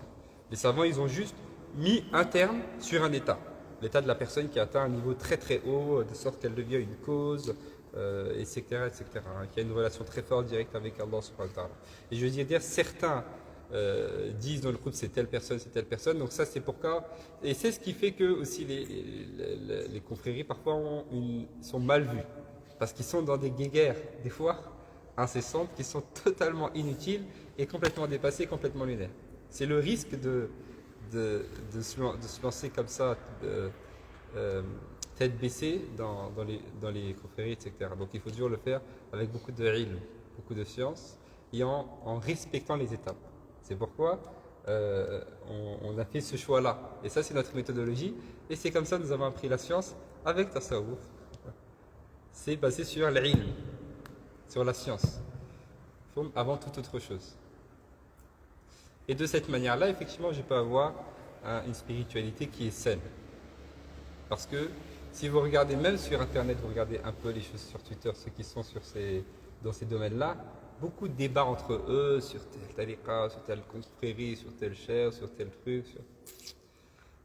Tu vois, ça c'est des choses qui sont futiles, dans lesquelles le talib al-ilm ne tombe pas. Il ne peut pas tomber dans ce travers-là. D'accord ? Moins les gens en savent sur nous et sur ce qu'on fait, mieux c'est.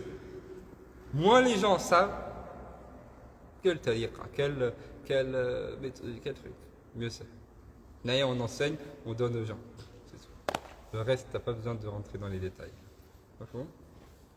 Et ceux qui ont cette croyance-là, qui disent non, c'est notre chef, etc., eux, ils sont dans une démarche de toujours vouloir rallier les gens chez eux. Parce qu'ils disent, c'est nous qui avons route. Donc, la personne, si elle veut réussir, elle veut venir là, elle est obligée de nous rejoindre.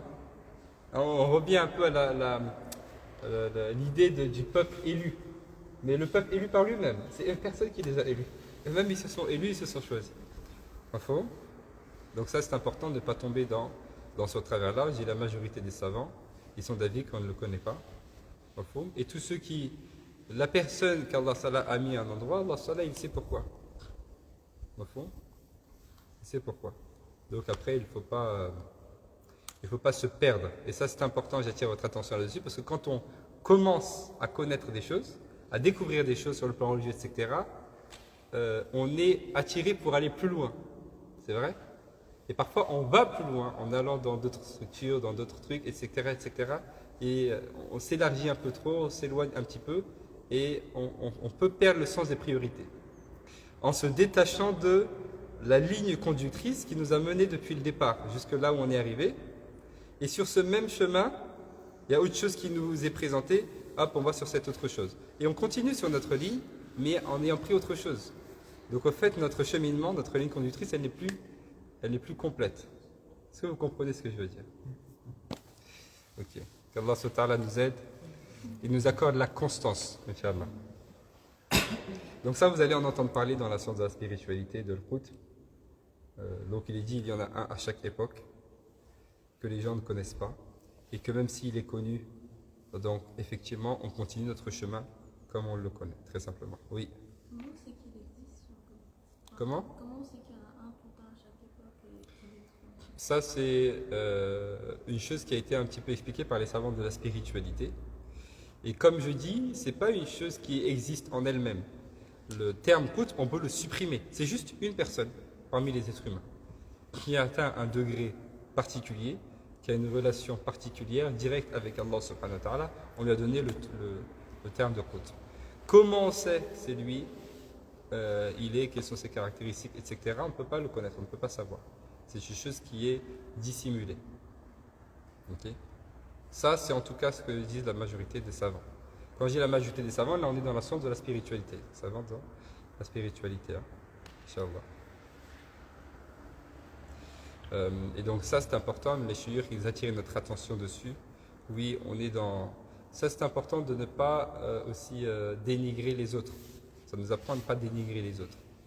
Oui, c'est nous, on a le mieux, tu vois, on a la meilleure mosquée, tu vois, on a la meilleure, tu vois, les meilleurs cours, les meilleures assises, la meilleure ambiance, le meilleur imam, des choses comme ça. C'est pas notre... on n'a pas besoin de faire ça, en fait. Il faut juste être il faut être dans l'état d'esprit que on est tous des personnes qui nous tenons compagnie sur le chemin qui mène à Allah et on s'aide sur le chemin, c'est tout. Il y en a qui connaissent plus que d'autres, alors ils enseignent aux autres. Et la personne qui a quelque chose à partager, elle partage et tous ensemble on avance vers Allah subhanahu wa ta'ala. C'est ça la méthodologie et c'est même la méthodologie avec laquelle nous on a pris ce qu'on est en train de vous donner là. Moi je me rappelle comme c'était hier, tu as dit ce qui nous explique ça. Il dit alhamdoulilah, on est tous... on avance ensemble, et puis il y en a qui connaissent plus, ils donnent aux autres. Ça fait rien de plus que cela. Sans avoir besoin de parler de, tu vois, machira, pote, des choses comme ça, etc., qui sont très dans la spiritualité. C'est des choses qui sont très concrètes. Au fond, il faut qu'on reste là-dedans. Et c'est en restant là-dedans qu'on va parvenir. Regardez l'imam al-Ghazali. Il a commencé par quoi? Les sciences extérieures. Il a maîtrisé ça, il s'est lancé dans la spiritualité, il est avancé, il est resté très sobre. طيب. Et il nous dit l'imam Junayd, rahimahullah ta'ala wa radi anhu, amruna hada, notre chose là, en parlant de tasawuf, muqayyadun bil kitabi wa sunnah. C'est une chose qui est, comment dire, muqayyad, comment on dit muqayyad, hein? Inscrite, ou bien qui est, c'est pas délimitée par le kitab wa sunnah, par le livre d'Allah et la sunnah du prophète sallallahu alayhi wa sallam. Qu'Allah nous permette. طيب. Poursuit. Donc là maintenant on lit, on a juste trois pages, à peu près 3 pages sur la biographie de l'imam Ghazali. On va juste la lire, je ne vais pas trop faire de commentaires parce que vous revenez sur le compte Instagram, le cours numéro 2 de Bidayat al-Hidayah, c'est la biographie de l'imam Ghazali. J'ai fait 1h30, presque 2 heures je crois, 1 heure ou 1h30, où j'ai parlé de toute la vie de l'imam Ghazali du début à la fin. Donc là vous allez voir en résumé, il y a quelques éléments que vous allez reconnaître là-dedans. Je ne vais pas faire de commentaires. Si vous voulez plus de détails, vous retournez un petit peu à la diffusion, comme ça on avance. Donc l'imam al-Ghazali, qui c'est? Tu dis bien fort s'il te plaît. Notice biographique. L'imam Abu Hamid Muhammad ibn Muhammad al-Tusi al-Ghazali, surnommé Hujjat al-Islam, la preuve évidente de la religion. Zinatul millah wad-din, Zinatul millati wad-din. Donc Hujjatul Islam, c'est la preuve de l'islam. Zinatul millati wad-din. La parure de la communauté et de la religion. Juriste shafi'ite, naquit à Ghazala, une bourgade des environs de Tous dans le Khorasan, région du nord-est de l'Iran, en 450 de l'année hijrienne. et 1558-59. Issu d'une famille modeste mais croyante, son père exerçait le métier de fileur de laine, Razel. L'enseignement d'Abu Hamid et d'Ahmed, son frère, allait être confié à un ami de la famille, un soufi dont on ignore le nom, à qui le père avait donné, avant de s'éteindre, une certaine somme d'argent pour se décharger de ses enfants. Donc quand on dit que c'est un soufi, on peut changer les termes. On peut juste dire que c'est une personne qui était très versée dans la spiritualité. C'est une personne pieuse. C'est ça que ça veut dire. C'était un homme pieux. C'est ça que ça veut dire. Non. Plus tard, l'enseignant lui-même dans le besoin conseillera à ses deux petits disciples de s'inscrire dans une école de la ville où ils auraient joui du gîte et du couvert en plus de l'enseignement. Donc là, en résumé, qu'est-ce qu'il nous dit? Il nous dit, le père de l'imam al-Ghazali, c'était un homme qui n'était pas savant, il était pauvre, modeste. Il n'était pas savant, mais il aimait les savants, et il allait toujours s'asseoir dans les assises des savants, il était au service des savants. À chaque fois qu'il entendait les savants parler, il se mettait à pleurer, il disait « Allah, ya Allah, donne-moi un enfant qui va être savant, un enfant qui va être pieux, etc. » Ok? Alors, qu'est-ce qu'il a fait à la fin de sa vie? Il est parti voir une personne pieuse, il lui dit « Moi, j'ai pas pu apprendre, j'ai pas pu être savant, mais j'aimerais bien que mes enfants ils soient savants. » Alors, il a donné de l'argent à un homme pieux. Il lui a dit « Quand je vais mourir, je meurs, tu prends en charge mes enfants et tu leur enseignes la spiritualité. Tu fais de des savants. » Il lui a donné cet argent. Alors, quand le père de l'imam Ghazali est décédé, effectivement, c'est ce qu'a fait l'homme. Il a pris en charge ses enfants et il leur a enseigné. Hein? Jusqu'à ce que cet argent que le père de l'imam Ghazali a laissé soit fini. Et cet homme-là, ce n'était pas une personne riche, c'était un homme aussi pauvre, modeste. Un homme pieux qui ne cherche pas de dunya. Alors, il a dit aux enfants, je ne peux plus vous prendre en charge, malheureusement, parce que l'argent que votre enfant a laissé, que votre père a laissé, est fini. Par contre, je vais vous mettre dans une madrasa. Comme ça, dans la madrasa, vous ne serez pas laissé tomber. Vous aurez à manger et à boire. Okay, vous ne serez pas dans la rue. Et en même temps, vous allez continuer à apprendre la religion. Hein? Après avoir fréquenté pendant une certaine période l'école de sa ville natale, Abu Hamid se rend à Jurjan, près de la mer Caspienne, où il fréquente les cours de nombreux professeurs, acquérant ainsi un savoir important. En l'an 470, alors, donc, après cela, l'imam al-Ghazali, donc une fois qu'il a appris dans cette madrasa, dans cet endroit où il va voyager. Et ça, c'est la tradition des savants, comme on le dit toujours. Ils commencent toujours par prendre ce qu'il y a dans leur mosquée, dans leur quartier, avec les savants qui sont dans la région. Et une fois qu'ils ont pris ça, ils voyagent. C'est ce qu'il a fait l'imam al-Ghazali, il a pris chez lui. Et ensuite, il a voyagé à Jurjan, qui est aussi une ville en Iran. Et ensuite, quand il a fini dans cette ville-là, il a pris le chemin du retour vers sa ville natale. Et sur le chemin du retour, qu'est-ce qui s'est passé? En l'an 470, 1077-78, alors qu'il revenait de cette ville, sa caravane fut prise d'assaut par des brigands qui prirent possession de ses bagages et de ses cahiers. Il prit alors son courage à deux mains et affronta le chef des brigands, duquel il exigea la restitution de ses cahiers. Ce dernier les lui remit en disant « Qu'est-ce donc que cette prétendue science qui peut être soustraite aussi facilement ?» Rentré à tous, Ghazali se mettra alors à mémoriser tout ce qu'il avait noté durant ses leçons. Donc ça, on avait déjà expliqué un petit peu cette histoire. L'imam Ghazali qui est sur le chemin du retour, il se fait attaquer par des brigands qui le raquettent, au fait, c'est raquetté. Ils prennent tous ses affaires. Et l'imam Ghazali, qu'est-ce qu'il fait au lieu de fuir? Il court après les brigands. Hein? Quand il y a quelqu'un qui veut te tabasser, tu fuis. Lui, il lui court après. Il a couru après lui, il lui dit rendez-moi mes affaires. Il lui dit au moins, gars, si vous voulez prendre mes affaires, prenez mes affaires. Juste rendez-moi mes cahiers, mes notes dans lesquelles j'ai noté hein, la science que j'ai pris des savants. J'ai noté juste ces cahiers-là, rendez-les-moi. Parce que c'est ma science. Hein? Alors quand il a dit ça au chef des brigands, le chef des brigands il s'est moqué de lui. Il a dit quelle science tu parles? C'est la science? Tu avais une science, on te l'a pris ta science, tu es resté sans science maintenant. Toute ta science c'est nous qui l'avons. Alors il se sont moqué de lui, il lui a redonné.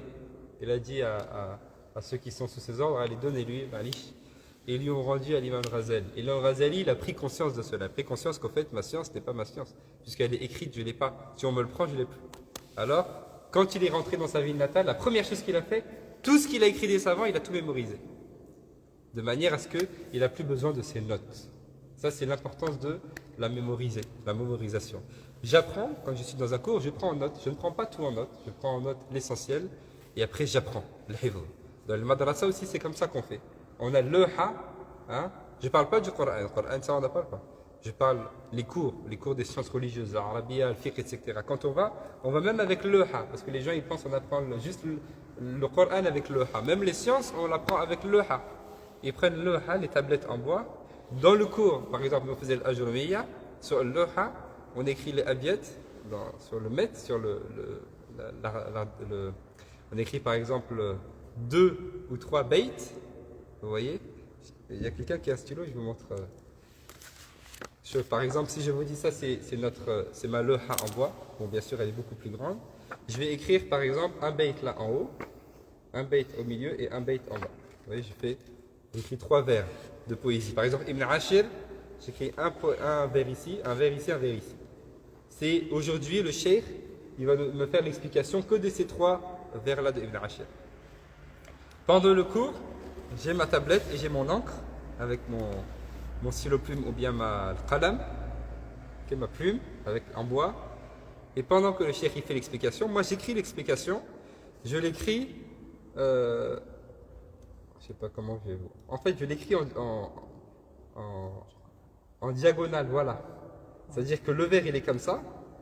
Okay, le ha je la mets comme ça et moi j'écris en diagonale. Ça veut dire par exemple dans le vers ce terme là, par exemple qu'est-ce qu'on a Ibn Ashir, yajibu laylahu al-wujud wal qidam kada al-baqa wal ghina.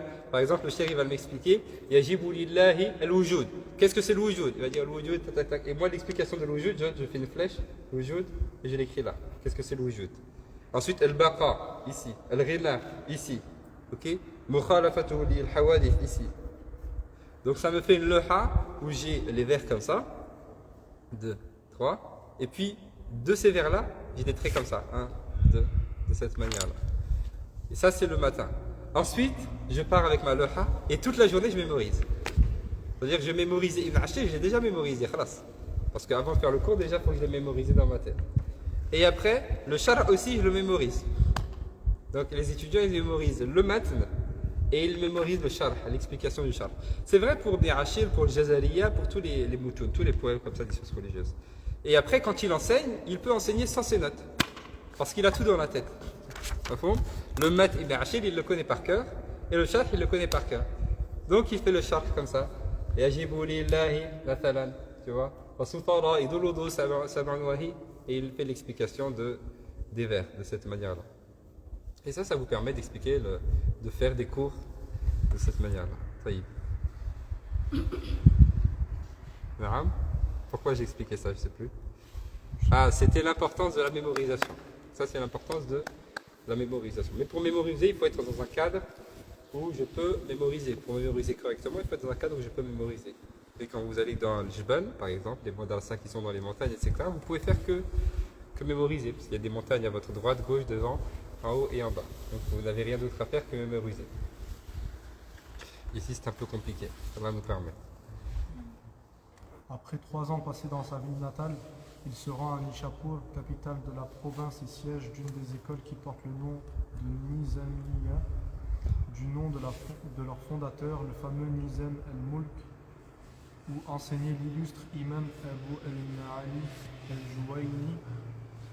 C'est dans cette université que notre auteur approfondira et complétera ses connaissances en jurisprudence, en théologie et en fondement du droit. Donc Nishapur, c'est également une ville qui est en Iran. C'est aussi à l'est, que ce soit la ville de Tous un peu plus au nord, Nishapur et Jurjan, ils sont tous à l'est de l'Iran. L'imam Ghazali, donc, après avoir passé 3 ans donc, dans sa ville natale, il va aller à Nishapur pour aller étudier dans la madrasa Nizamiya. On l'appelle Nizamiya parce qu'elle a été mise en place par celui qui était au pouvoir, Nizam al-Mulk, qui donnait une importance particulière aux sciences. Et donc, comme il donnait une importance particulière aux sciences, il a créé plein de petites universités dans le monde musulman. On les appelait le Madrasa al-Nizamiya. Madrasa al-Nizamiya, son nom c'était Nizam al-Mulk. Donc, il en a créé plein un petit peu partout. Celle qui était la plus prisée, c'était celle qui était à Bagdad. Madrasa al-Nizamiya, à Bagdad, en Irak, en ce temps-là. Et l'imam Ghazali donc a intégré cette école Nizamiya, mais celle qui était à Nishapur, dans laquelle enseignait l'imam, on l'appelle imam al-Haramayn. Il dit, c'est l'imam Abu al-Ma'ali al-Juwayni. L'imam Juwayni, c'est un des grands savants et des grandes références dans la science de l'Aqida, de Tawhid. Hein. On l'appelle Imam al-Haramain, l'imam des deux lieux sacrés. Ça veut dire la Mecque et Médine. C'est l'un des grands, si vous pouvez retenir son nom, l'imam al-Juwayni, on va le revoir quand on va parler de l'Aqida, l'imam al-Juwayni. Et lorsque l'imam al-Juwayni est décédé, en 478-1085, al-Juwayni s'éteint.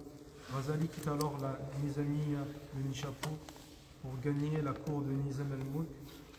Ce dernier, qui savait apprécier les hommes de valeur, l'accueillir et l'honora.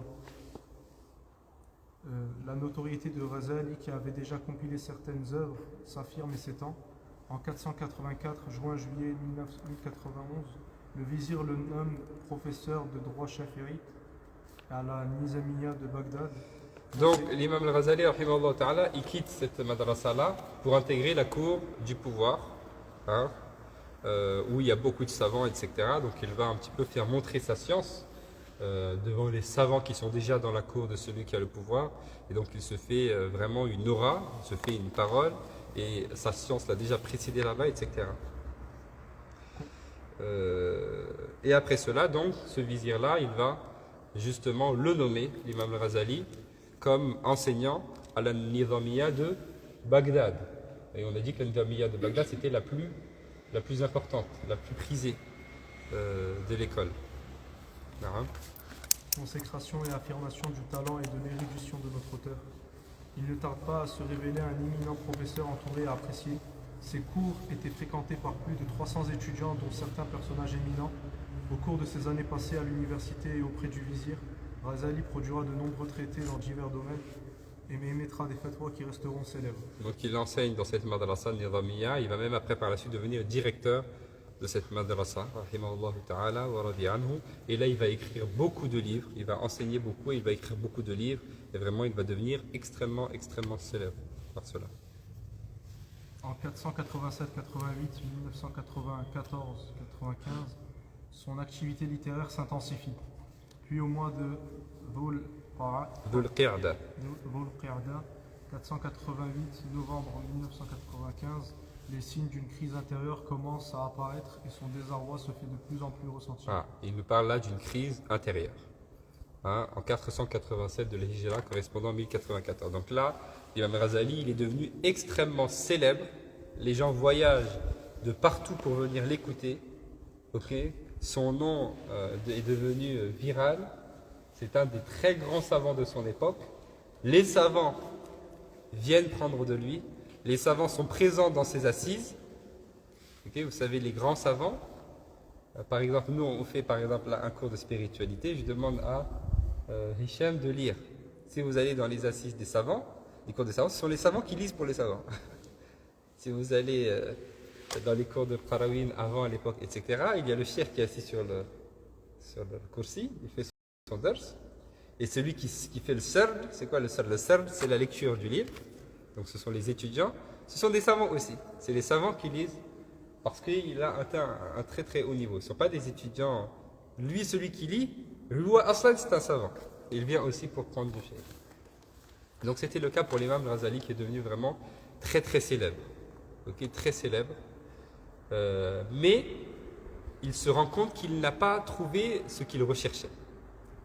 Et il commence à avoir peur que la célébrité, le fait qu'il soit célèbre, qu'il soit acclamé, etc., au final, soit la cause de sa perte.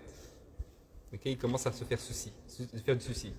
Il commence à ressentir que son nefs se satisfait de cet état-là, aime être connu des gens, être apprécié de tout le monde, que les gens viennent me poser des questions. Il commence à avoir peur de cela. Alors il commence à avoir une crise intérieure. Et qu'est-ce qu'il va faire? Convaincu de la nécessité de rompre les liens avec ce qui le tient prisonnier des illusions, Ghazali se décide de quitter Bagdad, sa brillante position, les honneurs et le prestige. Il charge son frère Ahmed de le remplacer à l'université et se rend à Damas, la cité des saints. Il s'enferme dans une école chaférite et se consacre à la méditation et aux exercices spirituels. Il se rend ensuite à Jérusalem, Hébron, à la Mecque, où il accomplit le pèlerinage, puis Médine. Donc l'imam Ghazali, du jour au lendemain, il décide de tout lâcher. Il part. Salam alaikum.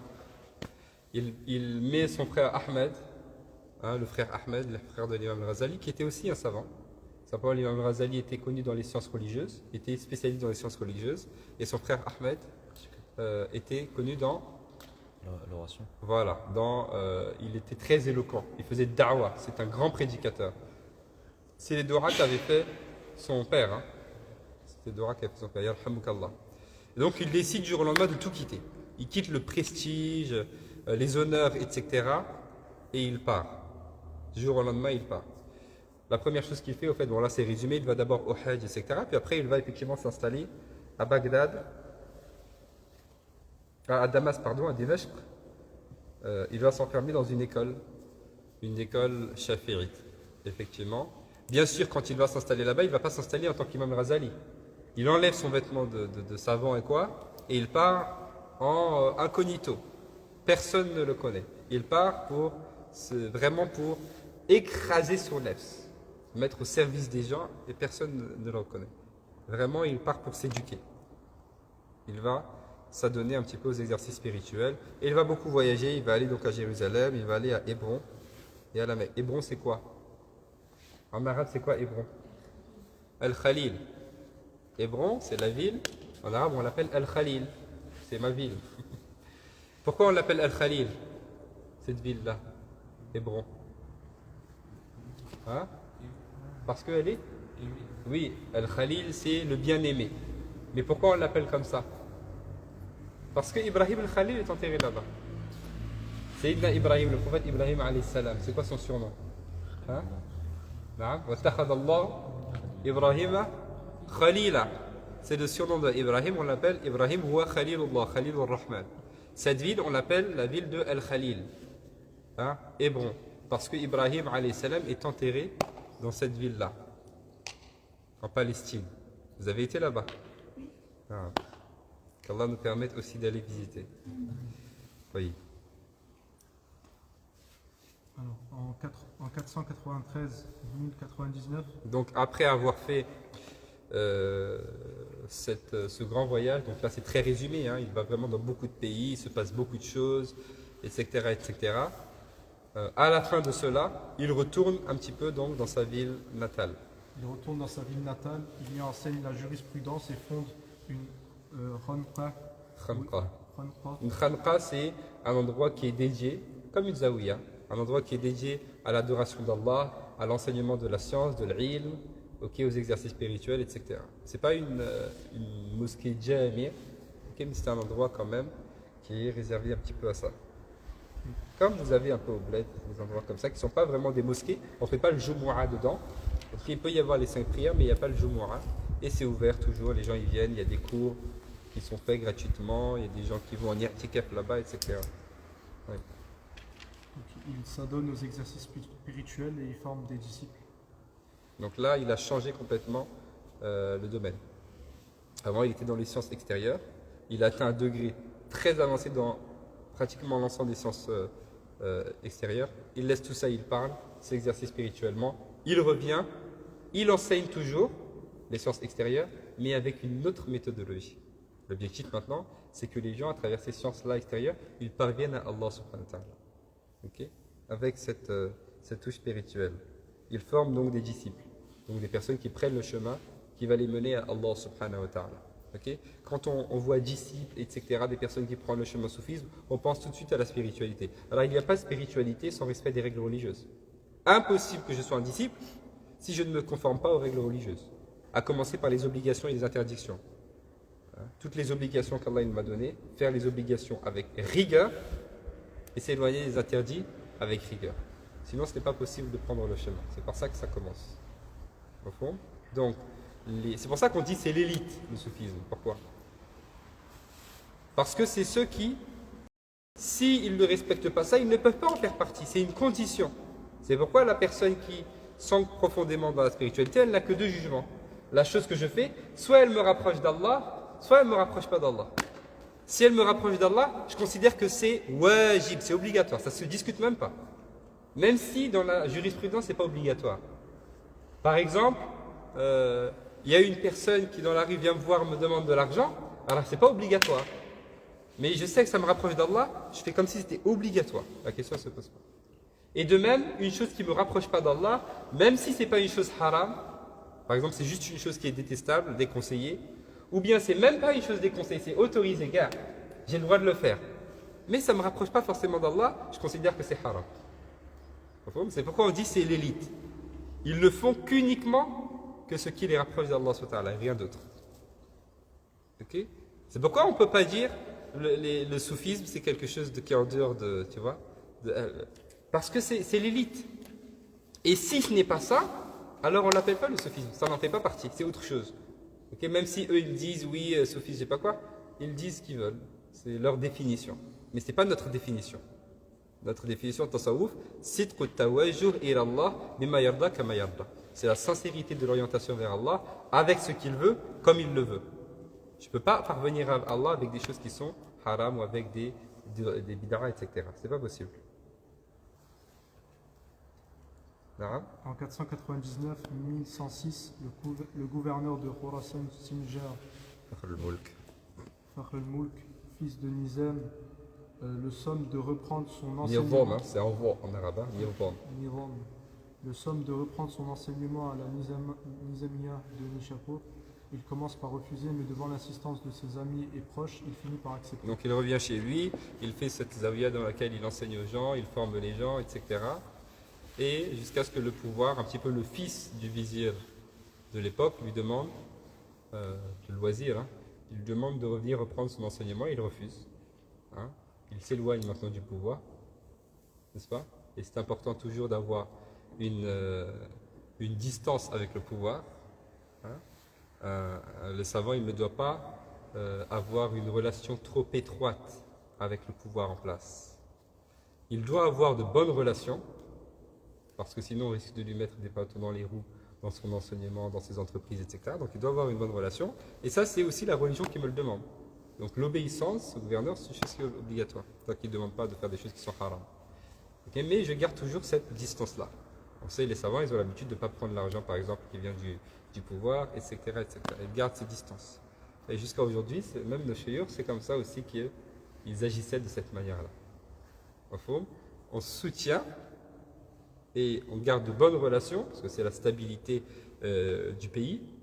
Et il y a même des savants, un savant qui a dit une fois, et ça c'est une parole qui est connue, il dit si j'avais une seule dua acceptée, si j'avais une seule dua mustajaba, j'utiliserais pour faire dua pour la personne qui est en responsabilité au pouvoir, si c'est le roi ou si c'est le président. J'utiliserais cette seule dua. Pourquoi? Parce que si lui, il est bon, il suit la religion, donc il va appliquer la religion sur tout le monde dans le pays. Mais si lui, il est mauvais, donc il ne va pas appliquer les choses comme il le faut, il ne va pas appliquer la justice. Donc il y a toujours cette distance à garder. De même qu'il faut qu'il y ait des savants aussi qui soient proches du roi. Et ça, c'est important. Même si les gens ils disent, voilà, ulama as-salatin, les savants du palais ou je ne sais pas quoi. Alors, si ce n'est pas des savants qui sont autour du roi, c'est qui va être? Qui c'est qu'on va mettre? C'est mieux que ce soit des savants ou c'est mieux que ce soit des ignorants qui vont lui dire des choses qui sont, faire des choses injustes ou pas? C'est mieux que ce soit des savants. Eux, ils vont bien le conseiller. Donc c'est une bonne chose, ce n'est pas une mauvaise chose. Il ne faut pas se faire tromper par ce que disent les gens. Les gens sont des ignorants, ils ne le savent pas. Ils ne réfléchissent pas à long terme. Au fond, le roi ou bien le président, il doit être entouré des personnes de din. Ce n'est pas par d'autres personnes. Ils doivent être proches de lui pour lui faire des bons conseils. Lui dire quand il y a quelque chose qui n'est pas bon, attention, ça ne va pas avec din. Quand il y a des choses qui sont bien, vas-y, fais comme ça. C'est très important. Comme ça là. عاد تقول السلام عليكم احنا بدأنا منذ نعم. Comment dirais-je, ces savants qui se rapprochent du pouvoir non pas par intérêt personnel mais par finalement parce que vous dites. Est-ce que ici ce sont pas des savants qui se sacrifient un peu quelque part? Tout à fait. Du coup, ils se mettent au service de la communauté. Ils sont au service de la communauté, tout simplement. Qu'Allah accepte. C'est se mettre au service de la communauté. Et ça, beaucoup de gens ils ne le comprennent pas. Okay, si on ne prend pas notre place, d'autres personnes vont prendre notre place. Et ces autres personnes, on ne sait pas c'est qui. Beaucoup de gens, ils critiquent. Parce que moi, j'avais participé au Fori, j'avais répondu à l'invitation, et beaucoup de gens, ils ont critiqué. Mais c'est des gens qui ne réfléchissent pas. Alors là, si on ne répond pas, c'est qui va aller à cette place-là? Après, quand ils vont mettre Chalgoumi, ils vont dire, oui, ils ont mis des imams. Mais pourquoi vous n'avez pas été? On prend notre place, on ne laisse pas quelqu'un d'autre aller à notre place. Là, on va dire ce que nous, on fait dans nos mosquées ce qu'on va faire, etc. Sinon, on ne peut pas se plaindre après. Faux. Il se rend alors à Nishapur, résolu d'y enseigner la science qui apprend à mépriser les honneurs.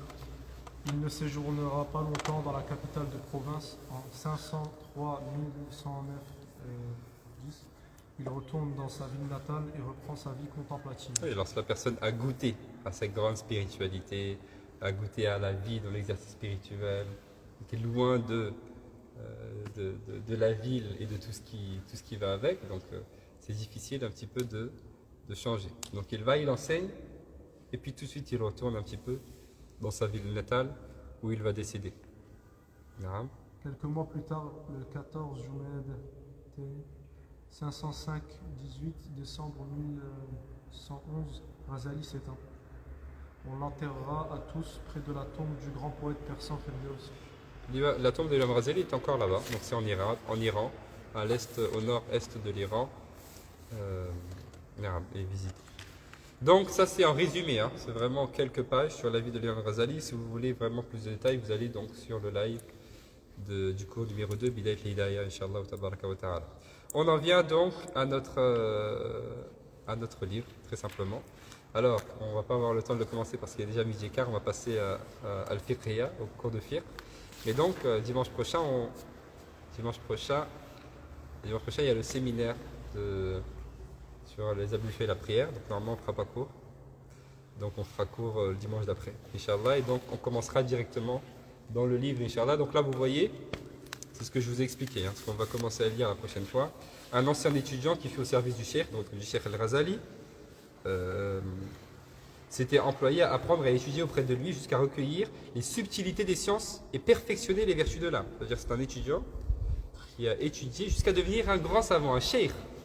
Hein, c'est lui qui questionne l'imam Razali.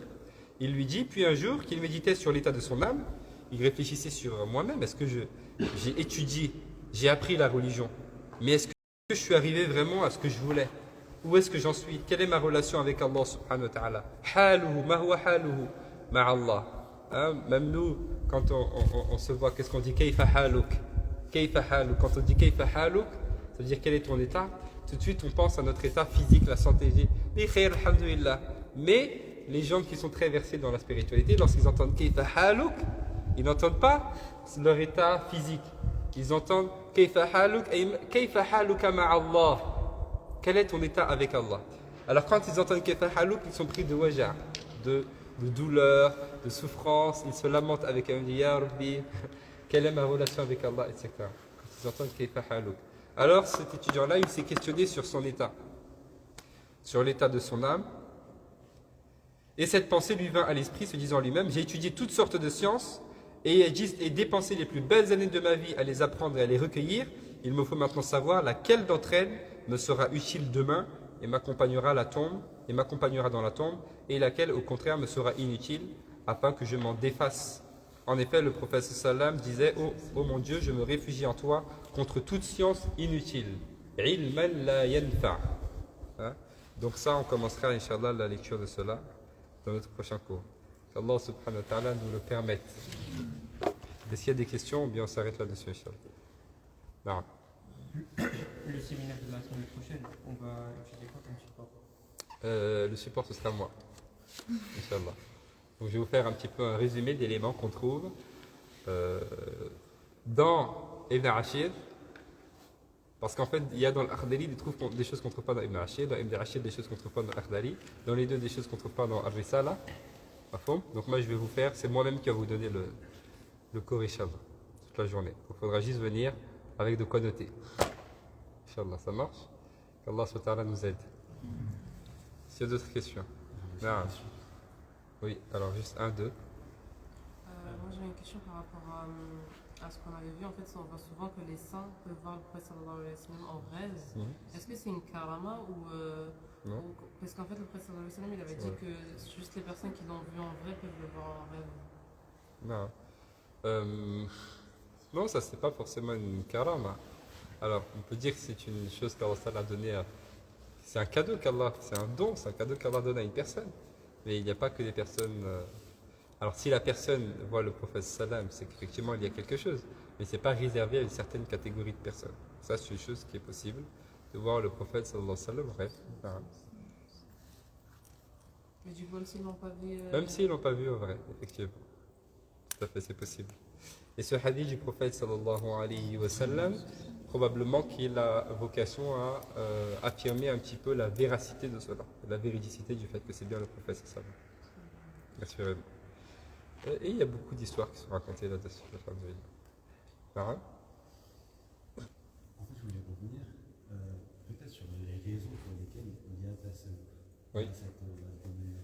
Par exemple, on domaine par exemple dans le tajwid, il y a des événements qui ont fait que d'un coup, il y a le tajwid qui a été petit à petit codifié les règles. Pareil pour le hadith, pareil pour le fiqh. Et je me demandais s'il y avait la même chose pour faire ça. C'est exactement la même chose. Toutes les sciences ont le même cheminement. Les gens posent des questions, on codifie. On fait des réponses et on codifie. C'est exactement le même cheminement. C'est vrai pour l'aqidah, c'est vrai pour le fiqh, c'est vrai même pour l'aura. Okay, les points, tout ce qu'on appelle les points diacritiques qui n'existaient pas avant, ce sont les nouveaux musulmans qui sont arrivés. Dans la science de Tasawwuf, c'est exactement la même chose. À la base, on n'a pas besoin d'expliquer ça. Sahaba, ils n'avaient pas toutes ces explications-là. Ils vivaient cela véritablement. Raha Ali, il te dit, même si vous me montrez le paradis et vous me montrez l'enfer, ma foi, elle ne bouge pas. Dis-vous. Donc, ils ont déjà ces états avec Allah subhanahu wa ta'ala. Mais il vient d'autres personnes et il faut les accompagner. Il faut les prendre par la main et les accompagner sur ce chemin-là. Après le prophète sallallahu alayhi wa sallam, après le sahaba, après tabi'in, il y a d'autres personnes qui viennent, qui entrent dans la religion. La religion, un petit peu, la ferveur a diminué. Donc il faut rehausser un petit peu le niveau. Très simplement. Et puis il y a des choses qui sont le fruit de tajriba. Tajriba, c'est l'expérience.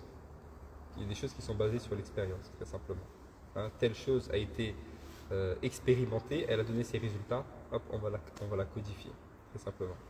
Donc s'il n'y avait pas cette avancée dans le temps, dans laquelle il y a une avancée dans la communauté, il n'y aurait pas le développement de tout cela. On serait resté à ce qu'il y avait avant. Et c'est pourquoi, même dans les livres de la spiritualité, vous voyez une évolution. Si vous voyez les livres de la spiritualité, par exemple au temps de Hassan al-Basri, Tabi'i après Tabi'i, ce n'est pas la même teneur que ceux qu'on a aujourd'hui, qui sont beaucoup très détaillés. Ce n'est pas les mêmes qu'au temps, par exemple, de l'imam Ghazali. Ce n'est pas les mêmes qu'au temps de Junayd, etc. Okay, donc, il y a une diversité. Pareil dans la science de l'aqida. Si vous prenez l'aqida, par exemple, comme c'était un petit peu, on en parlait au temps de l'imam Malik, ce n'est pas la même chose que plus tard, ce n'est pas la même chose qu'on a aujourd'hui. Plus on avance, et plus il y a des détails. Et plus il y a beaucoup de choses à lire. C'est pourquoi il ne faut pas se perdre, et il ne faut pas apprendre tout seul, ni sur Internet. Parce que sinon, je ne peux pas suivre la méthodologie. Dans chaque science, il y a ce qu'on appelle Sullam Ta'lim, c'est l'échelle d'apprentissage. Si je ne suis pas avec une personne qui a étudié cela, je ne peux pas savoir quelle est l'échelle d'apprentissage. Donc je vais dire, oui, j'ai envie d'étudier le fiqh, je vais prendre tel livre, parce qu'on m'a conseillé tel livre, je vais le lire, puis après je vais prendre tel autre. Et puis c'est pas organisé, je ne construis pas les connaissances. Pareil dans le tajwid, pareil dans le tasawwuf, dans la spiritualité, c'est pareil. Alors que si j'ai une méthodologie, je sais que je commence par tel livre, parce que ça c'est un livre de débutant, puis ensuite je passe à celui-ci, c'est intermédiaire, et j'évolue de cette manière-là, je construis les connaissances, jusqu'à devenir une personne, alhamdoulilah, qui a un bagage qui est intéressant. Inch'Allah, qu'Allah nous le permette. Savez سبحانك اللهم وبحمدك نشهد أن لا إله إلا أنت نستغفرك ونتوب إليك اللهم صل وسلم وبارك على سيدنا محمد وعلى آله وصحبه أجمعين اللهم إنا نسألك تمام العافية ونسألك دوام العافية ونسألك الشكر على العافية ونسألك حسن الخاتمة وصلي وسلم وبارك على سيدنا محمد وعلى آله وصحبه أجمعين سبحان ربك رب العزة عما يصفون وسلام على المرسلين والحمد لله رب العالمين. Écoutez, on fait une pause juste de 5 minutes et puis on va commencer le fiqh Inch'Allah.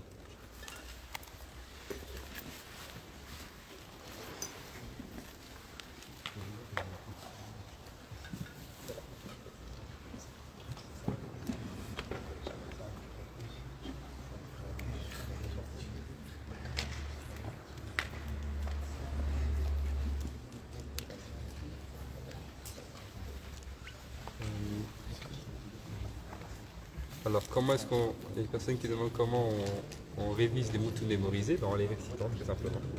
En faisant une assise ou on récite le mouton. Alors, il faut juste avoir des personnes qui ont mémorisé les mêmes méthodes. Et une fois par semaine, 2 fois par semaine, se réunir et réciter ensemble les méthodes, très simplement. Si c'est un mètre qui n'est pas très long, on le récite tous les deux à la fin. S'il est un peu long, on le divise. Par exemple, on fait la moitié une fois, la moitié l'autre fois.